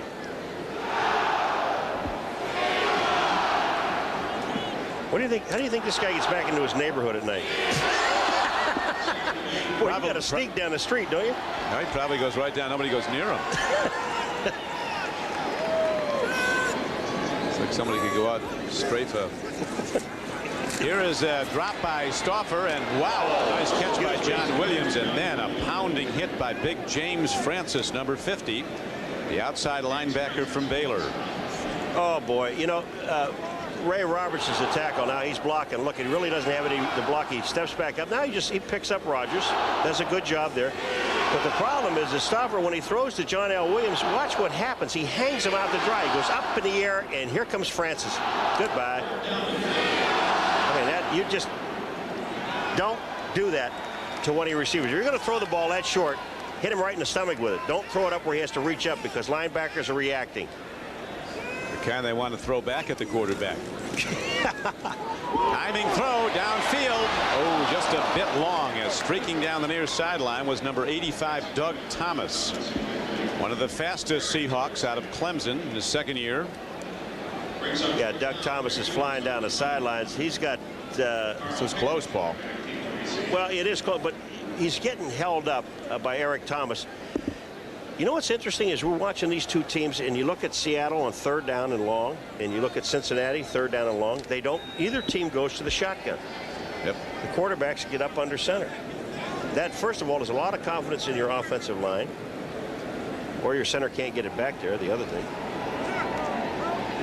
Gives you a better option to run, better play faking. Here's a punt hit downfield. Kyle Pickens is back there, and he runs it across the 40 and out to the 43-yard line. Taken down on the play by Joe Kane once again. 42-yard punt and 8-yard return. Back with Paul Maguire, I'm Don Criqui. Earlier we looked at Tom Catlin, the defensive coordinator for Seattle, and his very complicated breakdown of all the Cincinnati plays. Coach Maguire is also a man who studies this game of football and breaks it down into its probabilities. I took it a little further. I took it every play, you know, every down and distance. And I look at first down, it's the pass sometimes, run a lot, and the kick never. And then second down is pass, it depends, runs a lot, and they never kick on second down. Then I got 3rd, 4th down, which is very obvious here. Pass always, sometimes run, never kick. And on 4th down, they pass sometimes, run sometimes, kick sometimes. And the result really is the team that scores the most points wins. It's very precise and to the point. Huh? That's very precise. And don't quit your day job. No, I took me hours to put that together. First down carry, and the ball is advanced to about the 47-yard line. Cincinnati continues to hold to a 7-3 lead. There's the Cat, Tom Catlin, who was a great player at Oklahoma and a tremendous defensive coordinator. Chuck Knox wanted to bring him to Los Angeles with him, but he elected to stay in Seattle. Cortez Kennedy, whose number's not been called a lot today, Paul. Cincinnati doing a good job double teaming this great young player, 99. And he is nothing but a team player, Cortez Kennedy. He loves this game. He wants to play. And we said to him yesterday, I said, you know, Cortez, even when they go to the nickel package, that you're still on the field. He says, I want to play every down as long as I can help. As a junior at the University of Miami, he was a 330 pounder and spent most of the time on the bench. As a senior, he's the best defensive player in the country. Lost some weight. The left-hander Esiason drills one in a bit low, incomplete, intended for Tim McGee. He was not very happy with the pass. Now, when you look at it, again, we don't know what the route was. He's shaking his head. McGee stopped. McGee comes off the line of scrimmage and just stopped. And Boomer was throwing the ball to the inside. I think McGee should have read the defense and run that pass a little bit more to the inside. You see his numbers have declined since 1988 when he led the Bengals to the Super Bowl. And he was the NFL's most valuable player. But he is hitting for high percentage today. Did all through the preseason. Was back in top form. This guy Chris Warren plays a lot, doesn't he? He does everything. Chris Warren's back for the punt. This time Johnson hits it off the side of his foot, but it takes a tremendous Cincinnati roll, and it'll be down close to the 5-yard line. So Johnson's errant punt seemingly was going out of bounds. All of a sudden is down inside the 10. Next Saturday, the excitement of Notre Dame football returns to NBC. Quarterback Rick Meyer leads the Irish against Elvis Scurbach and Big Ten champion Michigan. It's a showdown between two top 10 teams in one of college football's most intense rivalries. Coverage begins with Notre Dame Saturday at 1 o'clock Eastern time on NBC. And this year, beach volleyball stars Karch Karai and Kent Steffes, and they've been as hot as the summer sun, winning 15 tournaments in a row. Now these reigning kings of the beach try to add another title to their collection at the Miller Lite Tournament of Champions. That's live next Saturday following Notre Dame football. Look at the total yardage, Paul. We talked, you know, it's not much because we talked about a defensive game, and it really is. Look at it. Two of the best coordinators in the game today, Ron Lynn and Tom Catlin. Fumble, free ball. John L. Williams barely had the handoff, and he was hit as the Cincinnati Bengals shot the gaps. Lamar Rogers, Crick was in the backfield before the handoff takes. Watch this, number 79. Bam! He hits him right there, and the ball comes out. Just an excellent play by the defensive end. Coming back, Lee, Ronnie Lee, number 63. That was his man to block. Missed him, but got the fumble. But that's scary. So gradually, after that opening drive, Seattle's been almost powerless to move the ball with any consistency against the Cincinnati defense. From the end zone, a long ball, and it's overthrown. Nearest to it was the defender, Fernandez Vinson. Chris Warren was the intended receiver running that fly pattern down the sideline. Crick had the wrong guy. If he looks to his left, Lewis Clark, number 84, was wide open. Eric Thomas was out there one-on-one. That's what you try to do, is find the guy that's one-on-one. Stauffer didn't find him. He was already by Eric Thomas. Only score of the game for Seattle was the 40-yard field goal by John Casey, culminating the opening possession of the Seahawks. 3-0 Seattle at that point. And then the second quarter fumble recovery for a touchdown by linebacker Ray Bentley of the Bengals gave them their only points, and that's how it stands 7-3 with 9:41 to play in the third quarter. Again from the end zone on third down. Stauffer fires up the middle, and it's a drop. Doug Thomas has given the Seahawks nothing in this game. 2 fumbles, 1 return for a touchdown, and then a big drop. Crick, you must look at the football. Now watch number 85, Doug Thomas, when he's coming across the middle. Watch his head. Don't look at the ball. Don't look anywhere else. Watch his head. See it? Look left. He's looking to see if he's going to get hit. You got to look at the football. Look it all the way in. When you don't do that, you don't catch it. He ran a terrific pattern, and Stauffer made a perfect throw. And now Brian Blades, who went out with the fractured clavicle early in the game, is counseling Doug Thomas. Blades catches every one of those. Caught 70 last year. Here's Pickens with the punt return, and he takes it down to the 30-yard line, and a penalty marker comes in. James Jones on the kick coverage for Seattle. Another good return, though, by Pickens, a 10-yard return. Carl Pickens, not to be confused with another Tennessean, Carl Perkins. You know who he is. He's not bad, is he? No, do you know who he is? Yeah, receiver. Isn't he? Wasn't he? Carl Perkins? Yeah. He was the man with the blue suede shoes. Oh. Well, I thought he was a receiver with the blue suede shoes. That's a... Was that a trick question? It was a trick question. I know you can't. You know you can't give me all these trivia things. I did blue suede shoes, huh? Goes back a ways, but so do the Cincinnati Bengals on the penalty against him. Back in a moment.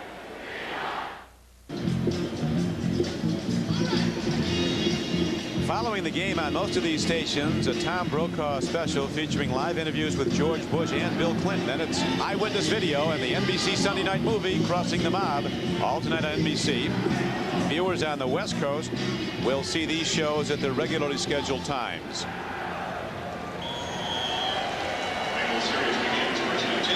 Tom Brokaw will be talking to the President of the United States, George Bush, and to the presidential candidate, Bill Clinton, separately. Won't have him in the same room. We'd have to put a striped shirt on him if that was the case. Harold Green runs on first down for the Bengals and down to the Seattle 38-yard line, where he's tackled by linebacker Terry Wooden and Dave Wyman. Coming inside of 9 minutes in the third quarter, and folks, you're looking at this game saying 7-3. You know what? So what? You're looking at something we talked about right at the beginning of this game. An excellent defensive football game. You looking at two teams, and really Cincinnati has put their defense together. They have a tremendous improvement.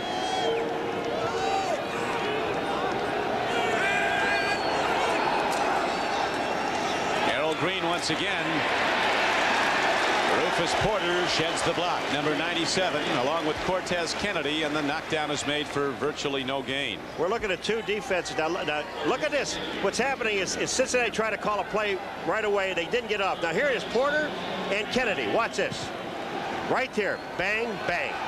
No place to go, and then 4 or 5 other shirts. Now, Seattle got some people off and back on again, and then Cincinnati decided to make a change. Once they did that, there's no problem. You can't hurry up.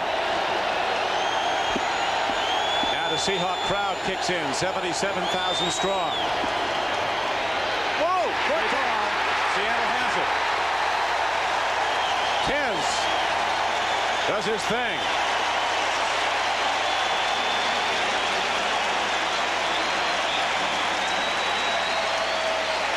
Cortez Kennedy, Crick just took off. Watch 99.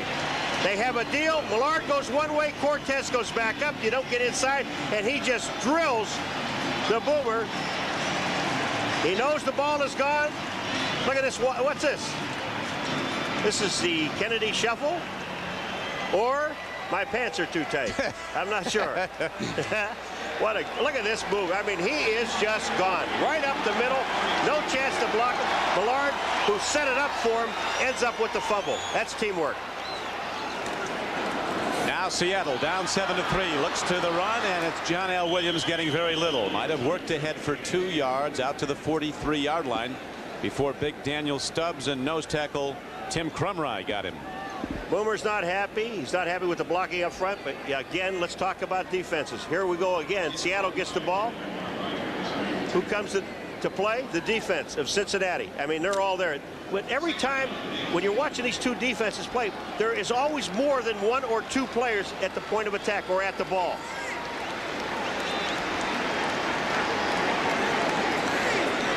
Bengals return to Riverfront Stadium for their home opener next Sunday against the LA Raiders.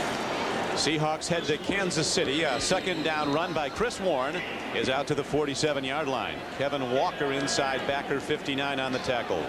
See, the one thing that when we talked to Flores, and we only had a few moments with David Shula. That's why we keep saying we talk so much to Flores, because we were out of the practice and their plane was late and they had some other things that had to happen, and they had a meal and dinner and all that stuff. But the one thing about the offenses will come. They'll get there. Defenses get you to Super Bowls, and offenses obviously win Super Bowls. But when you look at these two defenses working today, it really is a joy to watch because they put it together, both of them. Third down throw by Kelly Stauffer. He's not going to get it away as the heat comes from the Cincinnati outside rusher Alfred Williams, number 94. Yeah, but see Alfred Williams on this play, he will get credit for the sack. But the defensive secondary, it was unbelievable. Watch Kelly Stauffer. He has no place to throw the football. Look at the time he has. Williams is being blocked right there. He gets away from Roberts and makes the play. But Stauffer had no place to throw the football. And when that happens, sacks come. You credit that sack to the defensive secondary. A coverage sack, as they say in the business. Tootin in to punt once again. That's the third sack for the Cincinnati defense. They had only 21 sacks all of last season. Low total in the NFL. Kyle Pickens loses the handle. It's picked up by Seattle. Markers down. But wait now. He signaled fair catch, and there's a penalty marker down. I think Trey Junkin came up with the ball, but it might not be. And there's also a penalty marker down, Paul, at the line of scrimmage. They're calling they say it's a penalty against Seattle downfield. Seattle is going. Now, yeah, it's interference. Jones, yeah, but they didn't throw a flag there, Crick. The flag is not thrown there. The flag is thrown back at the line of scrimmage. This has nothing to do with it. There's no flag down here, even though Jones was in the way. Hi, Andy. What they're calling is either illegal formation or illegal man downfield before the kick. Because they're moving the ball back. Seattle's coming back on their own. They knew that they made a mistake. Here it goes. Watch. Illegal man downfield. You got it. Could have been James Jones, number 30, going down. Well, so remember now, only the two outside guys, the two far outside guys, left and right, are allowed to leave before the punter Ineligible kicks the man, ball. and the kicking team was downfield before the kick crossed the line. Repeat, 4th down, 5-yard penalty. All right, it may be James Jones who was downfield, number 30, but take a look at it. Does he get downfield? He can go as far as the line of scrimmage, but does he go up? Yeah, he's gone. You see it? Now he's beyond the line of scrimmage, and the ball's being kicked. Great replay. It is. Super. And it shows it's a good call by the officials. What a bad break for Seattle and a great break for Cincinnati. Our producer today for NBC Sports, Glenn Adamo. Our director, John Gilmartin. Executive producer, Terry O'Neill, as the punt drives Kyle Pickens back inside his 20, and the ball skips out of bounds just before it at the 23. So the Bengals go back on offense, holding to that 7-3 lead when we return to the Kingdome. In the NFL's top offensive machine have reached the Super Bowl 2 years running. The 49ers. They've made the playoffs 8 times in the last 9 years. Now, 2 NFL powerhouses air it out. Part of an NBC football doubleheader next Sunday. Opening day 1992, an opening day for David Shula's coach of Boomer Esiason and the Bengals. Don Criqui with Paul Maguire at the Kingdome in Seattle. Long sold out as the Bengals hold to a 7-3 lead. Defenses have controlled the game. Penalties have certainly affected drives. And no offensive touchdowns. A linebacker scored the game's only touchdown for the Bengals on a fumble return. Harold Green keeps working hard. Jeff Bryant tackles him. Harold Green, a tough guy. He'll take the pounding and keep on coming. Out of South Carolina, number 2 draft choice. They call him now a draft day steal coming in the 2nd round. Gained over almost 750 yards as last year in his 2nd season, averaging almost 5 yards a carry.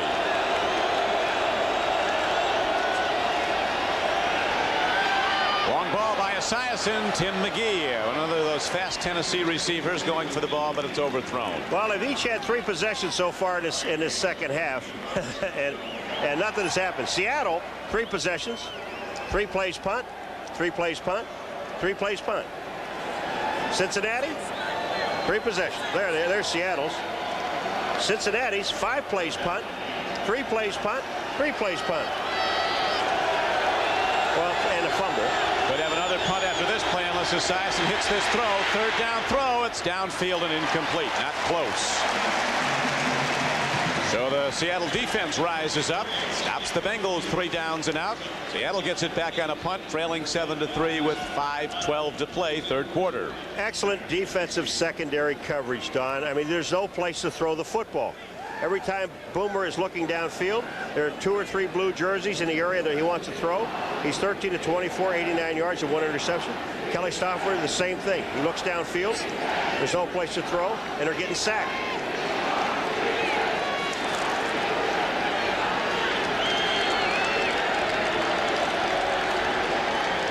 Johnson, a long-range punter. Oh, great. Booms a punt. He kicked for a national championship team at Brigham Young, and it's knocked downfield and downed at the 22-yard line.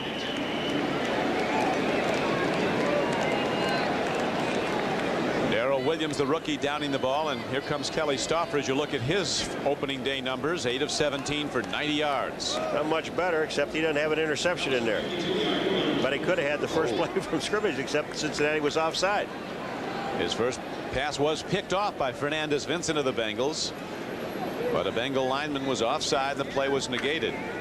And the Seahawks subsequently took it down the field and kicked the field goal for their only point so far. They held an early lead. They're going to start to open it up, I think, Paul, throwing it here. They have to, because they're not going to be able to run. There you go. First down throw. Downfield. Nicely done. Lewis Clark. Pitch and go. Drives the defender, Eric Thomas, back and makes the reception for a first down. What a beautiful play. Remember in the first quarter I said that Thomas, but I think, well, yeah, it was Lewis Clark that did this one. But when you look at Thomas 22, look what he does. He's going downfield. Clark just stops after 15 yards and makes the catch and gets the first down. That's the way that play is designed. It's a comeback. You go down 15, you go back to 13, the ball is there, the defender runs off. Bengals again bring 6-7 men up to the line of scrimmage. Cornerbacks up tight. Here's a throw downfield. Interference call against Cincinnati. Rod Jones. No place to hide when you do it that open. No, it's the same play. They took Lewis Clark to the other side this time. They ran him down 15 yards. They bring him back, and Rod Jones, it gets tied up with him. Watch his arm. It gets in his face. You cannot do this. That's mugging. that's what is this? No? Mugging. Excuse me. Yes. The big yellow hanky says yes. I'd go back and run the same play over here again. This time, well, what you got to worry about is they don't send him on a fly pattern, just let him go straight on down the field.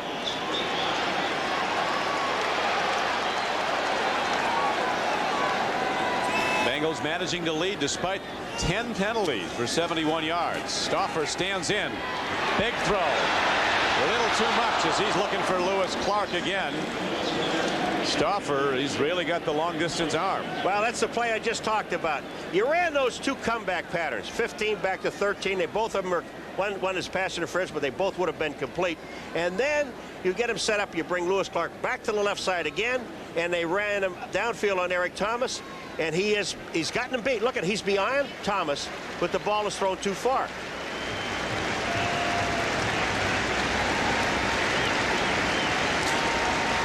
Thank God I'm not a coach. And everybody else is saying that too.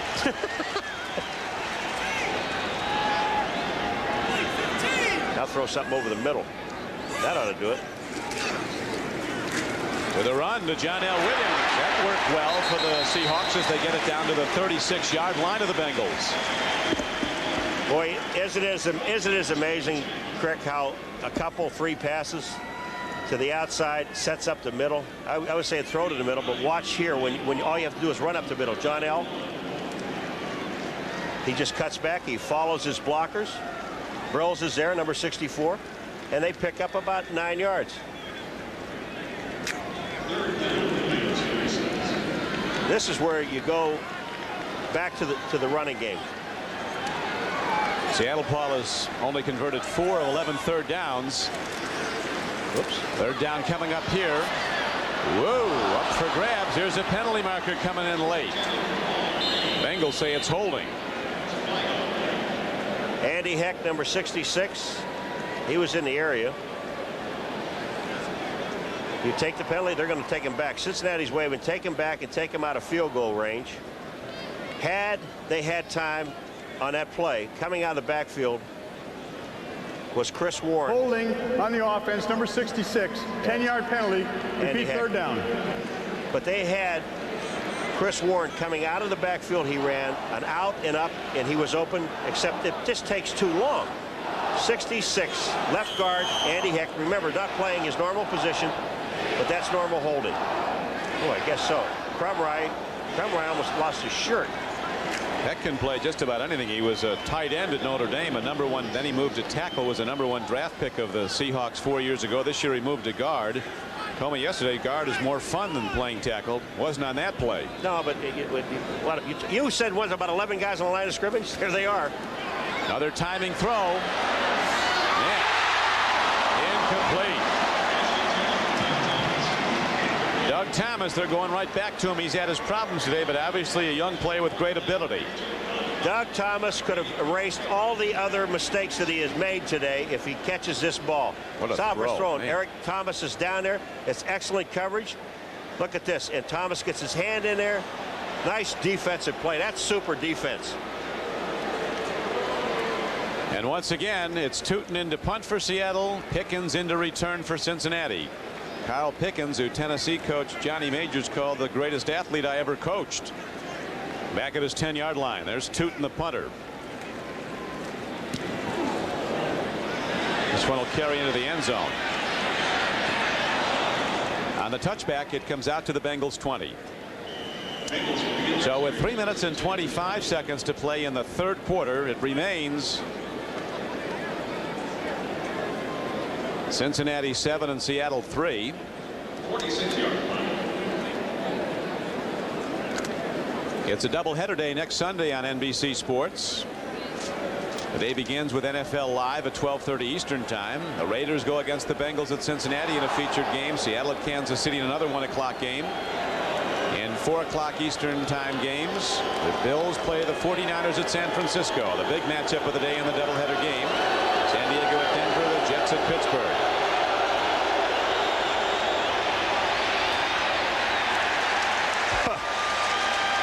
Harold Green runs on first down and gets nothing at all as Cortez Kennedy begins to take over the middle of this game, and he knocks the ball carrier down for no gain. Well, they ran a little delayed draw up the middle that time with Green, and against this defensive line, as active as they are, and especially the linebackers as active as they are, it's very difficult to run that play.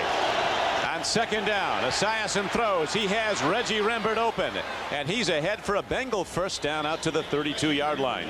Boy, the heat was on. They had Tony Wooden coming up in the middle at Boomer. He gets the ball away to Rembert. But if Patrick Hunter, number 27, goes for the man instead of going for the ball, he would have had the hit. To the draw goes Boomer, and running with it is Harold Green. First down carry, good for 3, maybe 4 yards. Before the tackle was made by middlebacker Dave Wyman, along with Cortez Kennedy. 2:20 to go in the third quarter. Still 7-3 Cincinnati.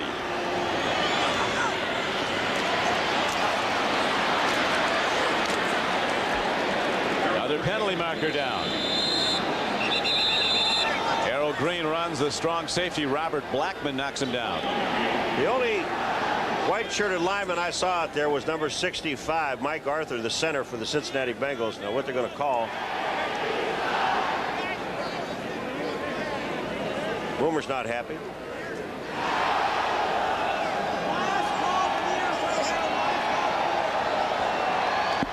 Maybe an illegal block above the waist from behind in the back, near the rib cage. I never could get all of those things illegal. Illegal block from behind, from the back, from up above. That's probably the longest penalty they have, isn't it? And it explains everything. There's Jim McNally on the left of your screen, the renowned offensive line coach of the Bengals. Illegal block in the back by the offense, number 65. 10-yard penalty. Repeat second down. That's Mike Arthur, and he just stopped and he knew it. Mike Arthur's just coming out to help, and there's the block from behind. He makes the block in the back. You can't do that. And he knew it. He just stood there, and he saw the flag. He knew it was on him. Mistakes. 11 penalties, 81 yards. Sam White having a big opening day with Tampa Bay as they're beating Phoenix. 2nd and 14. Another marker comes in as Rufus Porter caught it in the helmet. Jim Riggs, a tight end, was Boomer Esiason's intended receiver. We got pass interference. That's defensive holding. That's an automatic first down. Look at Boomer. He's calling plays. He wants you lined up now. They got to understand. They got to move the chains. He can't put it up there and do it right now. Not while the referee's got the ball. That's a good way of slowing up the no huddle. You bet. For 97, 5-yard penalty, automatic first down. Called Rufus for holding. It's a 5-yard penalty. Actually, the umpire had the ball, but Boomer couldn't get it. Boomer officiating himself a bit. Yeah, he's officiating. Okay, hey, holding. Good call, Boomer.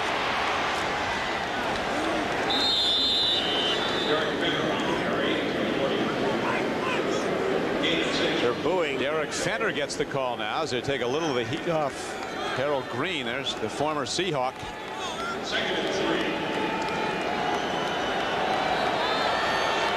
This defense has been out there an awful long time. You know that? Here comes the rush. There's the pass. Derek Fenner taken down. Loss of a yard. It'll be 3rd down and 3. You know how good this tackle was by Rufus Porter, number 97, on Derek Fenner on the outside? I mean, it just saves the first down, number 1. Watch this. This is open field. Derek Fenner is there. Look at Porter. Gets himself set, square to the field, makes the tackle. They're short about 3 yards of a first down. That's a super play. Ryan Brennan's in the game. Rufus 3 times a Pro Bowl player, and when you meet him, the first thing you think, boy, he's not very big for a linebacker, but can he play? Derek Fenner runs hard and fights his way for the yardage needed. 4 new downs for the Bengals as the clock ticks down to 45 seconds to play in the 3rd quarter. And underdog Cincinnati continues to lead Seattle 7-3. That was an excellent run by Fenner. I mean, he's tackled in the backfield twice. Watch this. They run a quick draw again. Patulski is outside. He gets a piece of it. Now watch this here. Watch this continuous effort to get the first down. Good play. Throw and a catch. Rembert running hard down to the 48-yard line. Robert Blackman got him. Bengals using a lot of clock, holding their 4-point lead, and they again get good yardage on first down. This will be 2nd down and a long 3. That'll probably, let's see, Boomer might get another playoff as we're down, as you see, inside 5 seconds. Up the middle. Throw and a catch and a first down to Jim Riggs. And that'll do it for 3 quarters of play. Bengals continue to lead 7-3, and we'll be right back after these messages from your local station. Play of the game so far. This was in the 2nd quarter. The throw to Doug Thomas. Ball is separated by James Francis.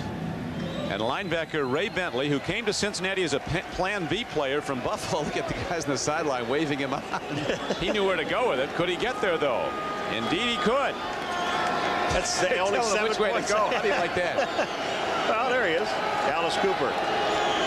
Pointing where to go as the guy runs down the field.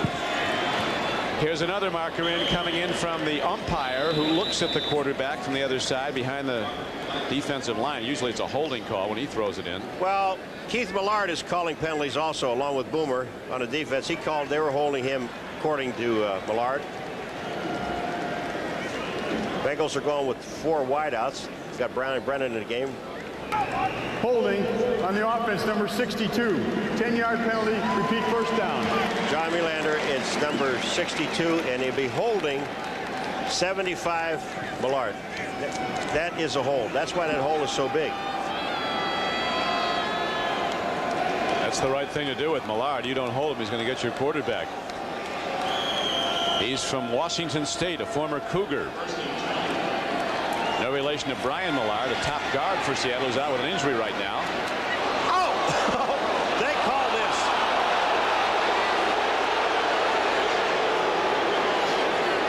Nobody's ever wrong, are they? When there's a flag back there, they guys throw up their hands. Like, how could you? I mean, Carl Pickens is also tough. Carl Pickens is downfield. Now, I don't know, is that Brian Davis, 34? Who comes in there? It's like Dedrick Dodge. Well, they double. Dodge and Davis are both there. 33 and 34. I mean, they sandwiched him. First of all, he had no chance to get the ball. Personal foul, unnecessary roughness on the defense, number 34. 15-yard penalty, automatic first down. It's not pass interference, a personal foul. It's a 15-yard penalty from the first down marker, and it's an automatic first down. And 20 as you know, penalties? Paul, they're really tightening up on personal foul calls this year. Oftentimes, although it didn't on that play, it's going to lead to an immediate ejection of the player who's guilty.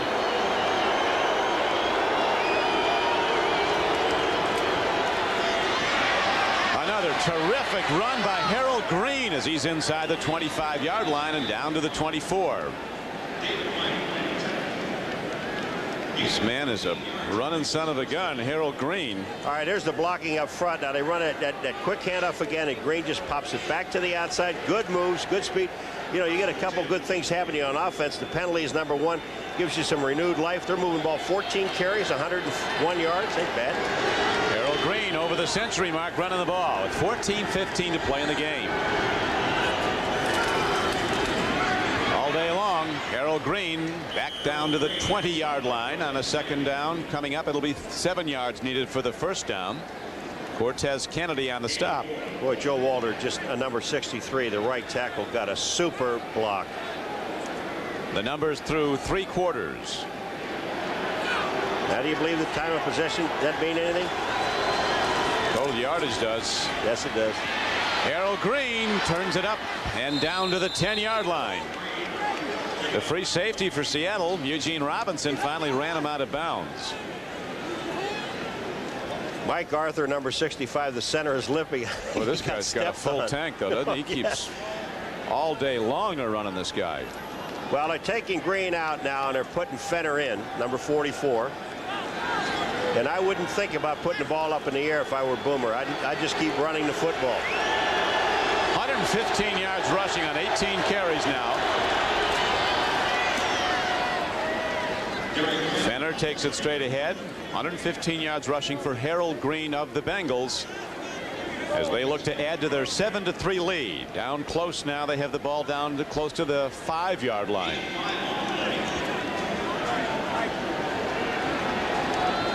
Power set. Double tight ends.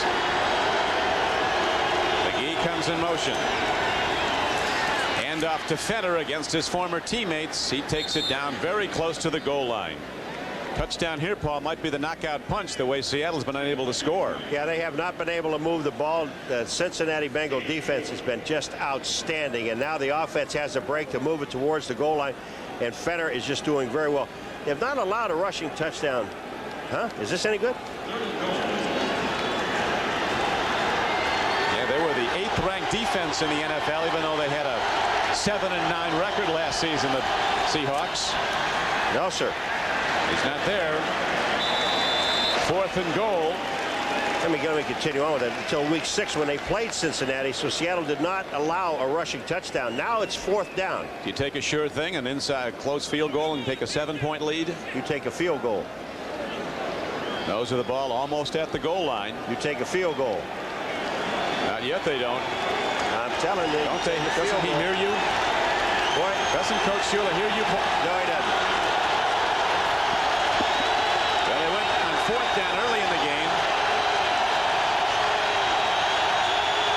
Boomer says he can't hear. He wants him to call. He's running out of time.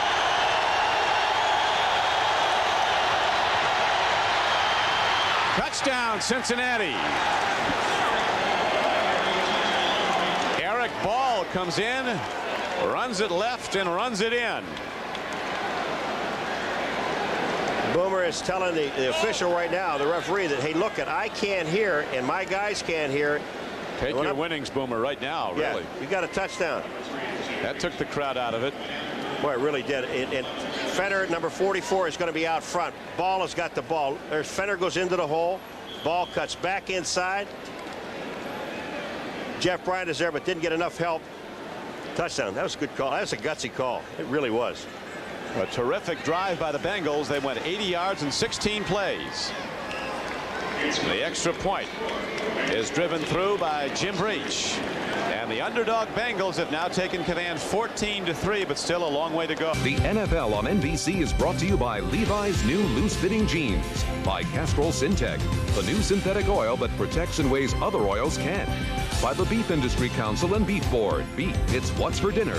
And by Mitsubishi, bringing you a full line of award-winning automobiles. Mitsubishi, the word is getting around.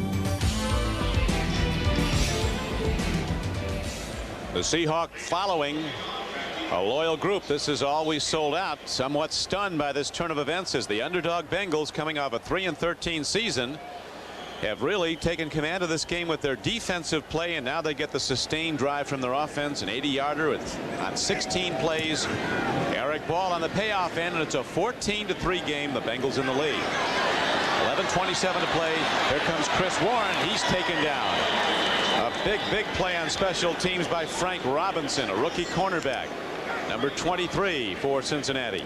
You know, Crick, I'm not taking anything away from the Cincinnati team. All right, here it is. Here's the play downfield, and number 23, Frank Robinson, makes the play. A Hall of Fame name, huh? Yeah. That's baseball. Sport. I got that one. I didn't get the dance with the blue suede shoes. I'm not taking anything away from Cincinnati's defense, but, you know, the Seattle defense has been on the field for an awful long time because the offense has really, they have not moved the ball.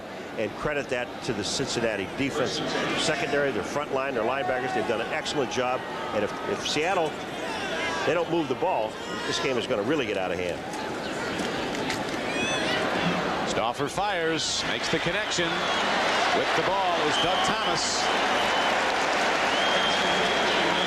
The excellent wide receiver core of the Seattle Seahawks really hampered today. Brian Blades, a 70-catch man last year who sat out the preseason holding out. He went out with a fractured clavicle today. And also Tom Kane couldn't play it, and this young man, Doug Thomas, had to step in. He fumbled one that caused that first touchdown, and then he fumbled a kickoff return later on. But that time he made a nice catch and got it close to the first down, about a half a yard short. Kelly Stauffer out of Colorado State was the 6th player picked in the first round back in '87 by the then St. Louis Cardinals, but he wouldn't sign with them, didn't like their offer, and sat out the year. He was then traded to the Seattle Seahawks, the draft rights to him, and signing rights. Reuben Mays runs for the Seahawks. Yeah, but also Stauffer said he'd never do that again. Indianapolis 14-3 over Cleveland. Bernie Kosar was sacked 11 times. Man. 75 yards. Well, that great player from UW here at University of Washington, Empman, he's in that defensive line now for the Colts, along with Corey at the linebacker. Tampa Bay, a big surprise today under Sam White's the former Bengals coach. They're having a big day, beating Phoenix 20-7.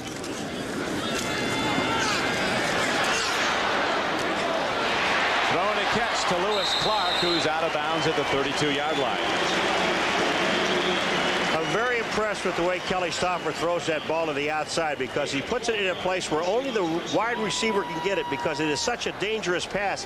When you throw this ball way to the outside, Crick, the two things happen. It's either caught outside by the wide receiver. Of course, he gets nailed in the back by Stubbs, but it's either caught way to the outside, watch this, or it's intercepted for a touchdown. Look where he puts the ball.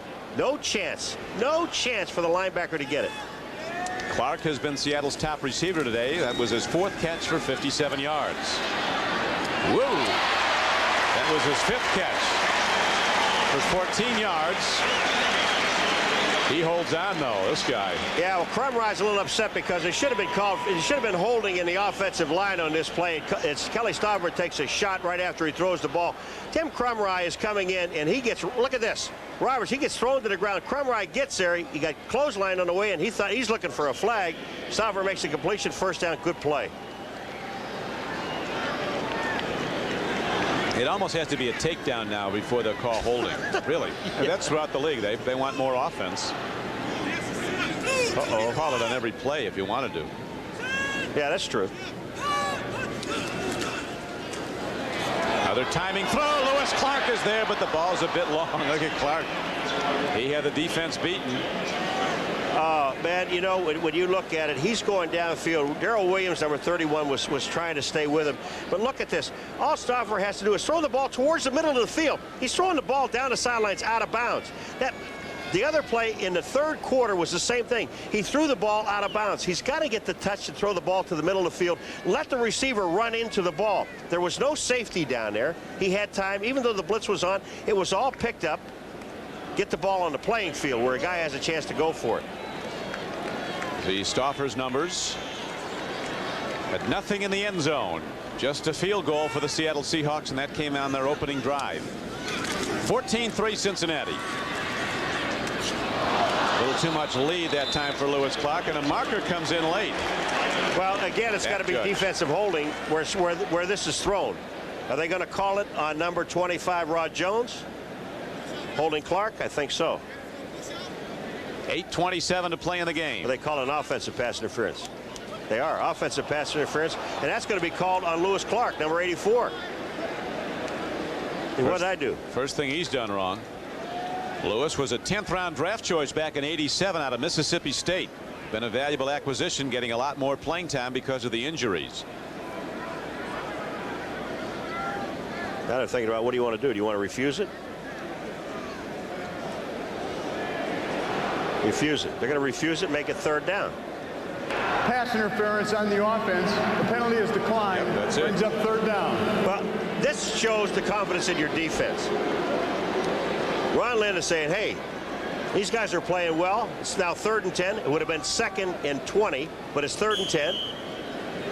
Let's go for it. They only get one more down, and they're not going to go for it with 4th and 10. They're going to punt the ball away. They being Seattle.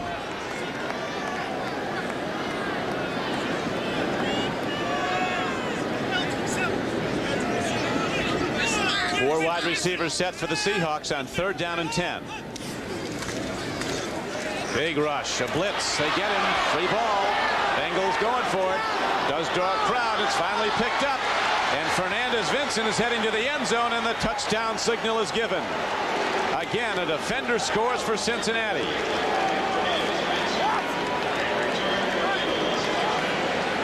Boy, you know, again, you talk about confidence in your defense.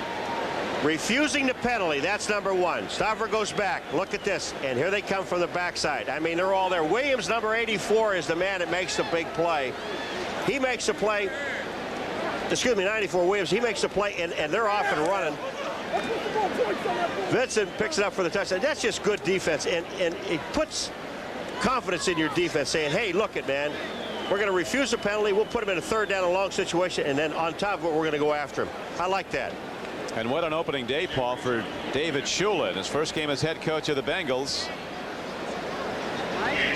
Jim Breach drives the extra point up and through, and the underdog Bengals have now extended their lead to a commanding 21-3. Tom Flores, opening day for him as Seattle's coach, but he's had 9 with the Raiders, where he produced 2 Super Bowl champions. Now, there's the thing we talked about is the turnovers and the giveaway takeaways. You look, Cincinnati turned the ball over twice, but nothing happened. Seattle couldn't score. Seattle turns it over twice, 14 points. That'll break your back. That's good defense. Good defense. And another kickoff. Johnson hits it deep. Doug Thomas from a yard deep. Ooh.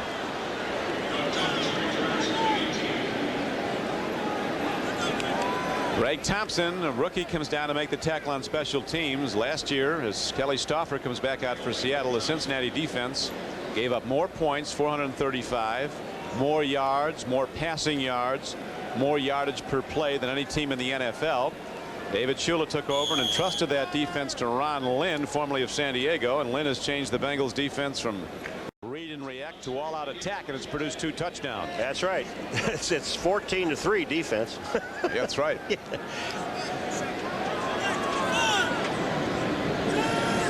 2 defensive touchdowns for the Cincinnati Bengals by linebacker Ray Bentley and defensive back Fernandez-Vincent. John L. Williams catches it over the middle, but the Bengals are content to give that to Seattle all day with 7:55 to play and the clock running. Well, the one thing, Stauffer now really doesn't have any time. The defensive line of the Cincinnati Bengals, they're just teeing off and going now. They know there's no run responsibility. There's 7:45 and counting. They're up 21-3. You just turn the defensive line loose and hope you can get to him and force him to throw another bad ball or sack him.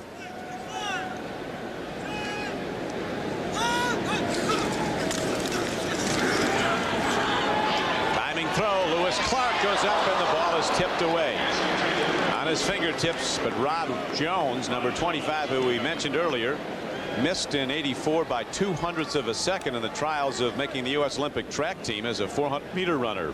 I think Rod Jones, after Clark catches the ball, his head hits the ball when Clark's trying to bring it down.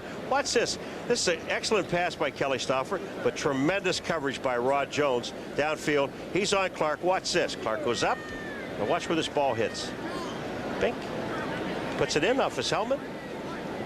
Knocked that. Isn't that good? That's good. That's just excellent defensive coverage.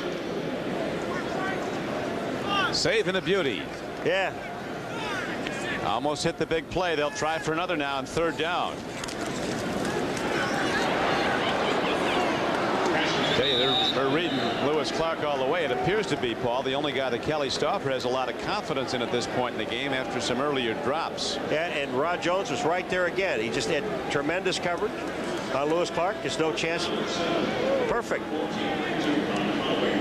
Doesn't get any easier for the Seahawks. They go on the road next Sunday to play the tough Chiefs at Kansas City, while the Bengals will be at home to play the LA Raiders.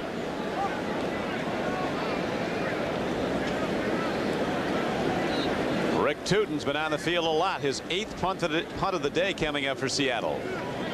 And Carl Pickens in his rookie debut, waiting for it back at the 35. He fair catches the ball at the 39. So once again, Cincinnati's offense takes over the ball. Tonight, it's Tom Brokaw, a special featuring live interviews with George Bush and Bill Clinton, followed by the new hit show that has captivated America, Eyewitness Video. Then it's the NBC Sunday night movie, Crossing the Mob. It all begins at 7, 6 Central Time this evening on NBC. These shows to be seen in their regular times on the West Coast.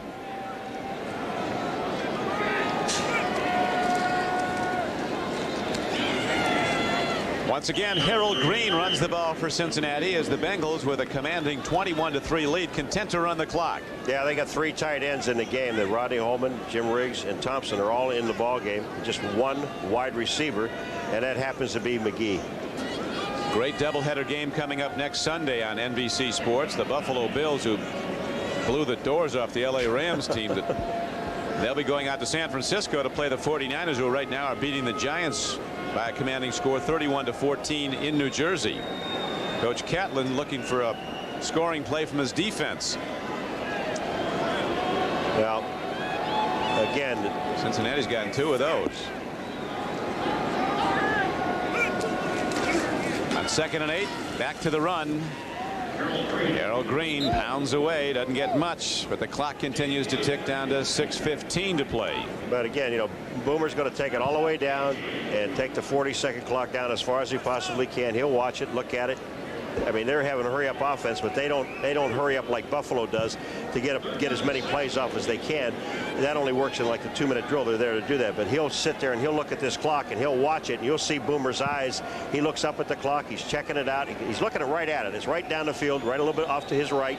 He watches that thing. When it gets down to about 8 or 9 seconds, here he goes, brings him down. Now he starts calling a play. See what happens. How long will it go? I'll watch that. You watch that. 4 seconds. They keep it. Turning it up is Harold Green. Keeps the clock running. That'll bring up 4th down, though, for Cincinnati. You know, it's amazing. You know, and again, we apologize because yesterday the Bengals were in such disarray because they got in late and they had practice and they had meetings, and that's what they were more concerned about the football game the way it should be. So we didn't have that much of a chance to spend that much time with Coach Shula and other people with Cincinnati, but we did go to Seattle's practice, and Tom Flores said to us the keys of the game: turnovers 1, special teams 2. Well, the turnovers cost them 14 points in the ball game. Exactly. So Seattle's Coach Flores hard pressed to find something that'll work.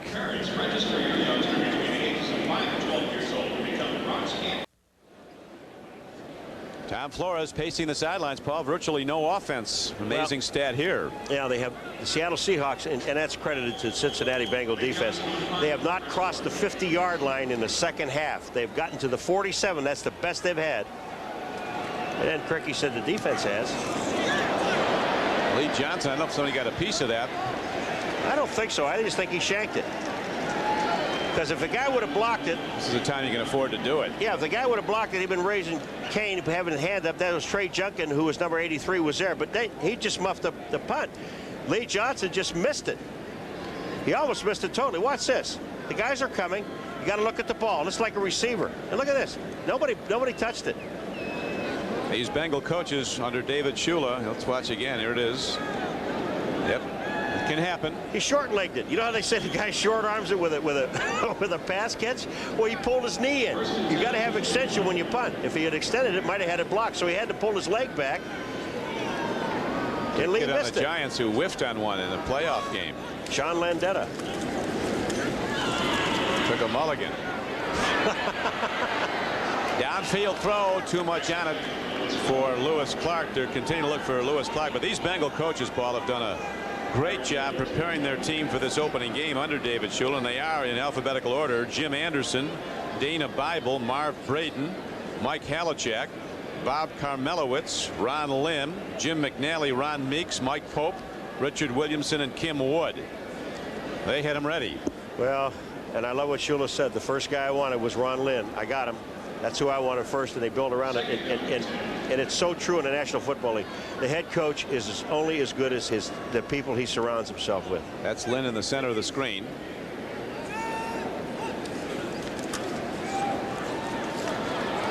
Soffer throws, nice connection. This time Doug Thomas does come down with the ball at the 40-yard line of the Bengals. First down play. Rookie Ricardo McDonald, number 56. He's going to be a player to watch for the Bengals. Linebacker out of Pitt. He made the stop. Well, Doug Thomas, you know, he's made a couple mistakes today, but he's got excellent speed and pretty good hands.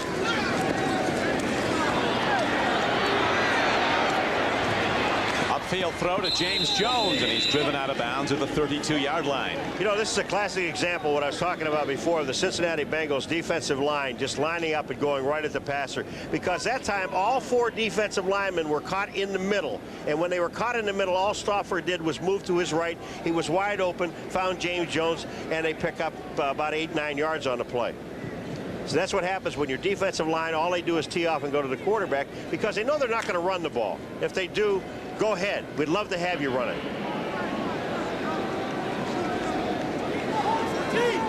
These guys, all four guys, say, let's line up and head for the passer. On second down and short, John L. Williams runs for a Seattle first down to the 21-yard line. David Shula, we talked to him yesterday, talking about his earliest memories of being around football, said his favorite day was Saturdays of home games when the team would practice. His father would let him come to the practices when he's very young, and he'd play touch football with some of the coaches, the other coaches' sons. Now he's in the big leagues, and his team doing well on opening day with a commanding 21-3 lead. Shula got the job when he was 32 years old, but he's had assistant coaching positions in the NFL, starting with his dad since he's been 23. An all-Ivy receiver at Dartmouth. This guy's older. But you know, when I asked him yesterday about, you know, do you ever think there would come a day, or you get tired of everybody referring to David Shula, Don Shula's son, and Don Shula, the head coach of Miami Dolphins? He said, I hope that day doesn't come. Yeah, because I am his son, and I paid my dues, and I'm ready to coach. But if that's what it's all about, that's okay by him. That's nice.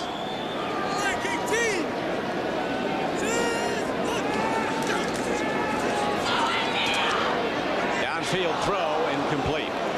Don Shula scheduled to open with his Dolphins today against New England down at Joe Robbie Stadium. That game, as you know, has been postponed because of the devastation of Hurricane Andrew. So you can be sure that Coach Shula is watching this one. Oh, you bet he is. And watch this. Doug Thomas, he wants to play another day. Watch number 85. You think he's looking at the ball? Watch this.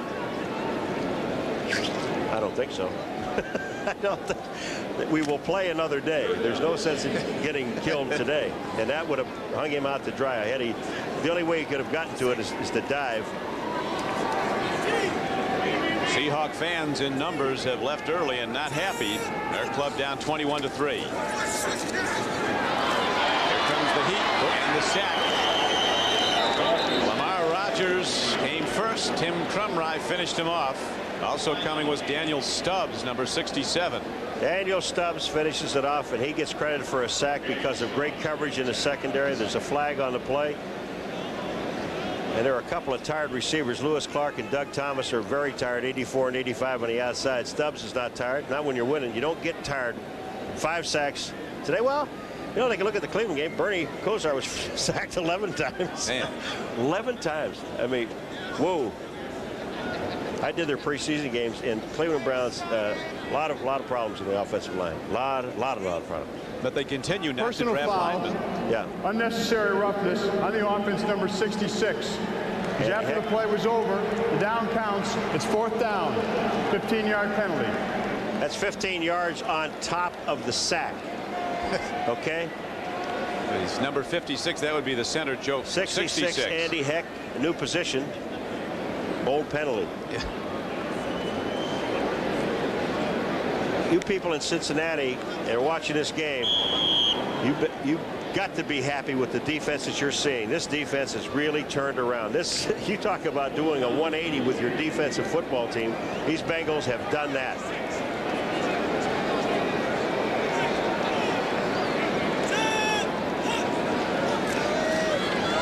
Fourth down throw by Stauffer, but he'll never get it away.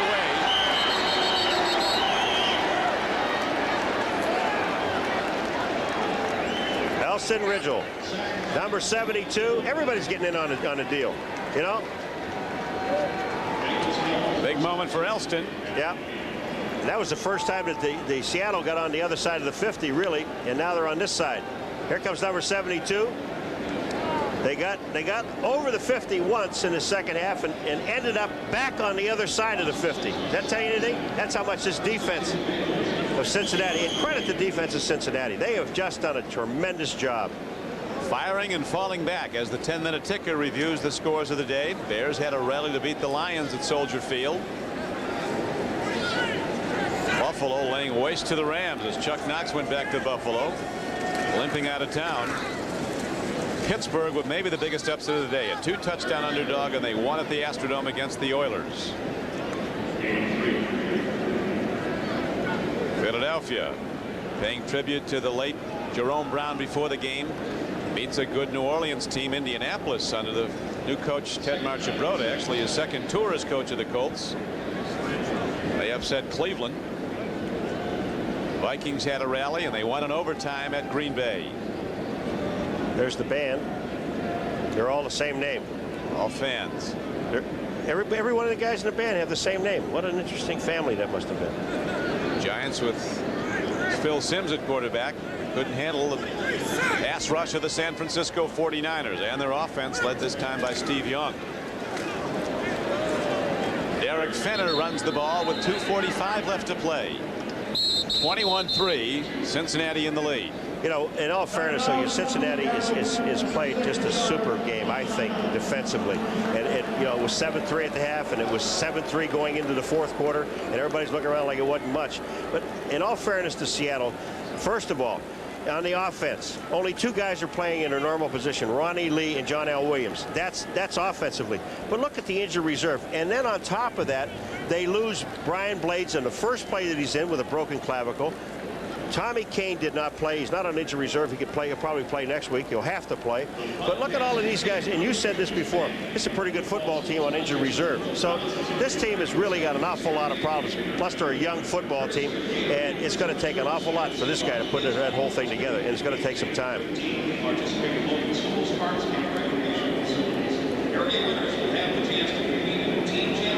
Don't forget, coming up tonight on NBC, Brokaw reports 58 days he'll be interviewing President Bush and Democratic candidate Bill Clinton. Separately. Eyewitness video. And crossing the mob. Does that look like one witness video to you? Could be, yeah. I know it's eyewitness video, but it looks like one witness video.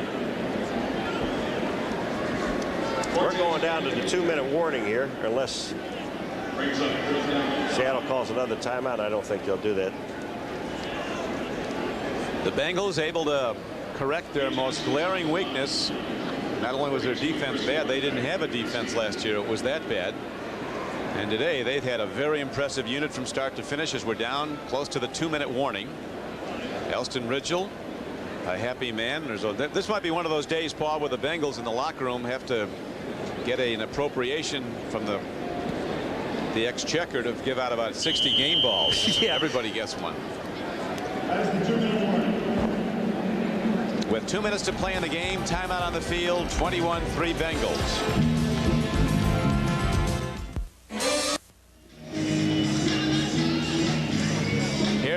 big plays of this game, maybe the biggest. It's been the difference in the game. A throw to Doug Thomas of Seattle. The ball is separated by James Francis. Linebacker Ray Bentley picks it up. Watch him waving him this way, Ray. This way to the end zone, to happiness. That was McNally waving him on. Well, and it's Alfred Williams, number 94, gets a good sack here. The ball is picked up by Vincent, number 34. 94 hits him. 34 gets him and gets himself a touchdown. He's heading on out of town. He knows something there. Get his card stamped, and he's out of here. But no, he came back. Raymond. Ray Bentley left unprotected by the Bills. You can only protect so many with 36. And Cincinnati's very happy to have Mr. Bentley. And he's happy to be in Cincinnati. And how are those children's books? That's a pretty big hit, aren't they, that he writes? Oh, yeah. Darby the Dinosaur. You probably read them regularly up there in Buffalo. Right on the way home tonight, I watch it. I like it. Video. Oh, they ran into the kicker. And a flag goes down. Trey Junkin. You know what? Roughed. They run into the kicker, and it's only a 5-yard penalty. But this 5-yard penalty, there is a good possibility that Cincinnati's going to keep the ball. You know, if you got 6 or 7 yards, that's okay. But this is running in. They'll mark off the 5-yard penalty, and they should have enough for the first down. Remember, it is not an automatic. Only roughing the kicker is. I love rules. I've read these rules. What? Running into the kicker by the defense, number 83. 5-yard penalty, first down. Got a first down. But they got it because of the measurement. It wasn't automatic. Guy in the baseball hat's big Dan Maguire, the backup quarterback. Here comes Junkin. Yeah, he hit him all right. Oh, well, I hope so.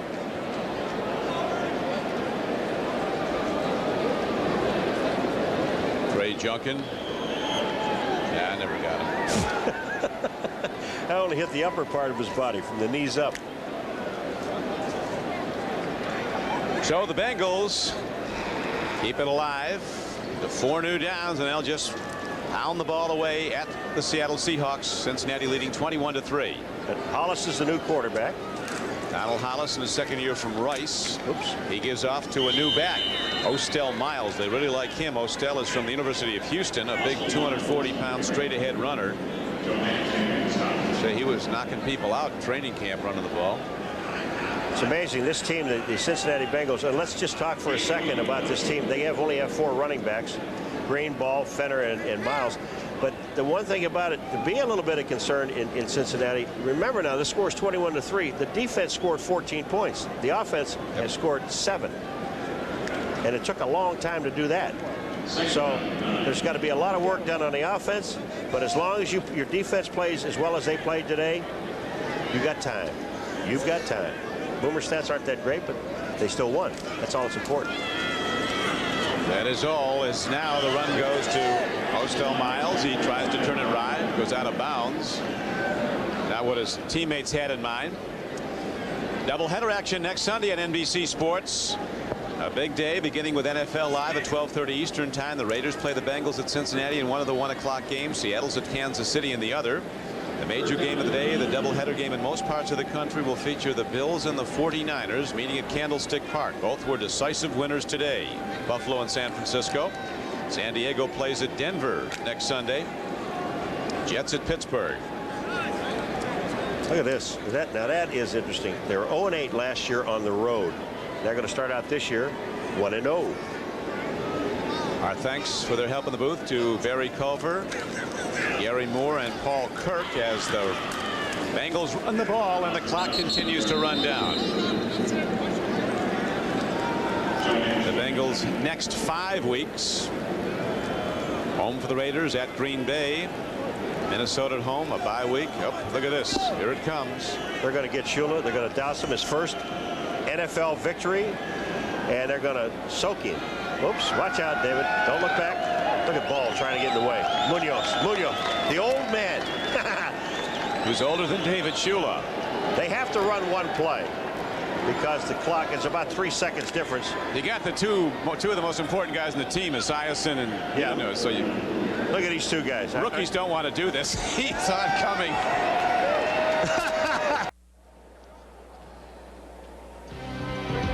Don Criqui with Paul Maguire as we watch in slow motion replay. A big moment. It's not an immediately enjoyable one. Coach Shula gets the opening day baptism of a victor. Gary O'Neill's the executive producer of NBC Sports. Coordinating producer of football is John Faratzis. Our producer today, Glenn Adamo. Our director, John Gilmartin. Now for Paul Maguire, this is Don Criqui. Glad you could be with us in Seattle.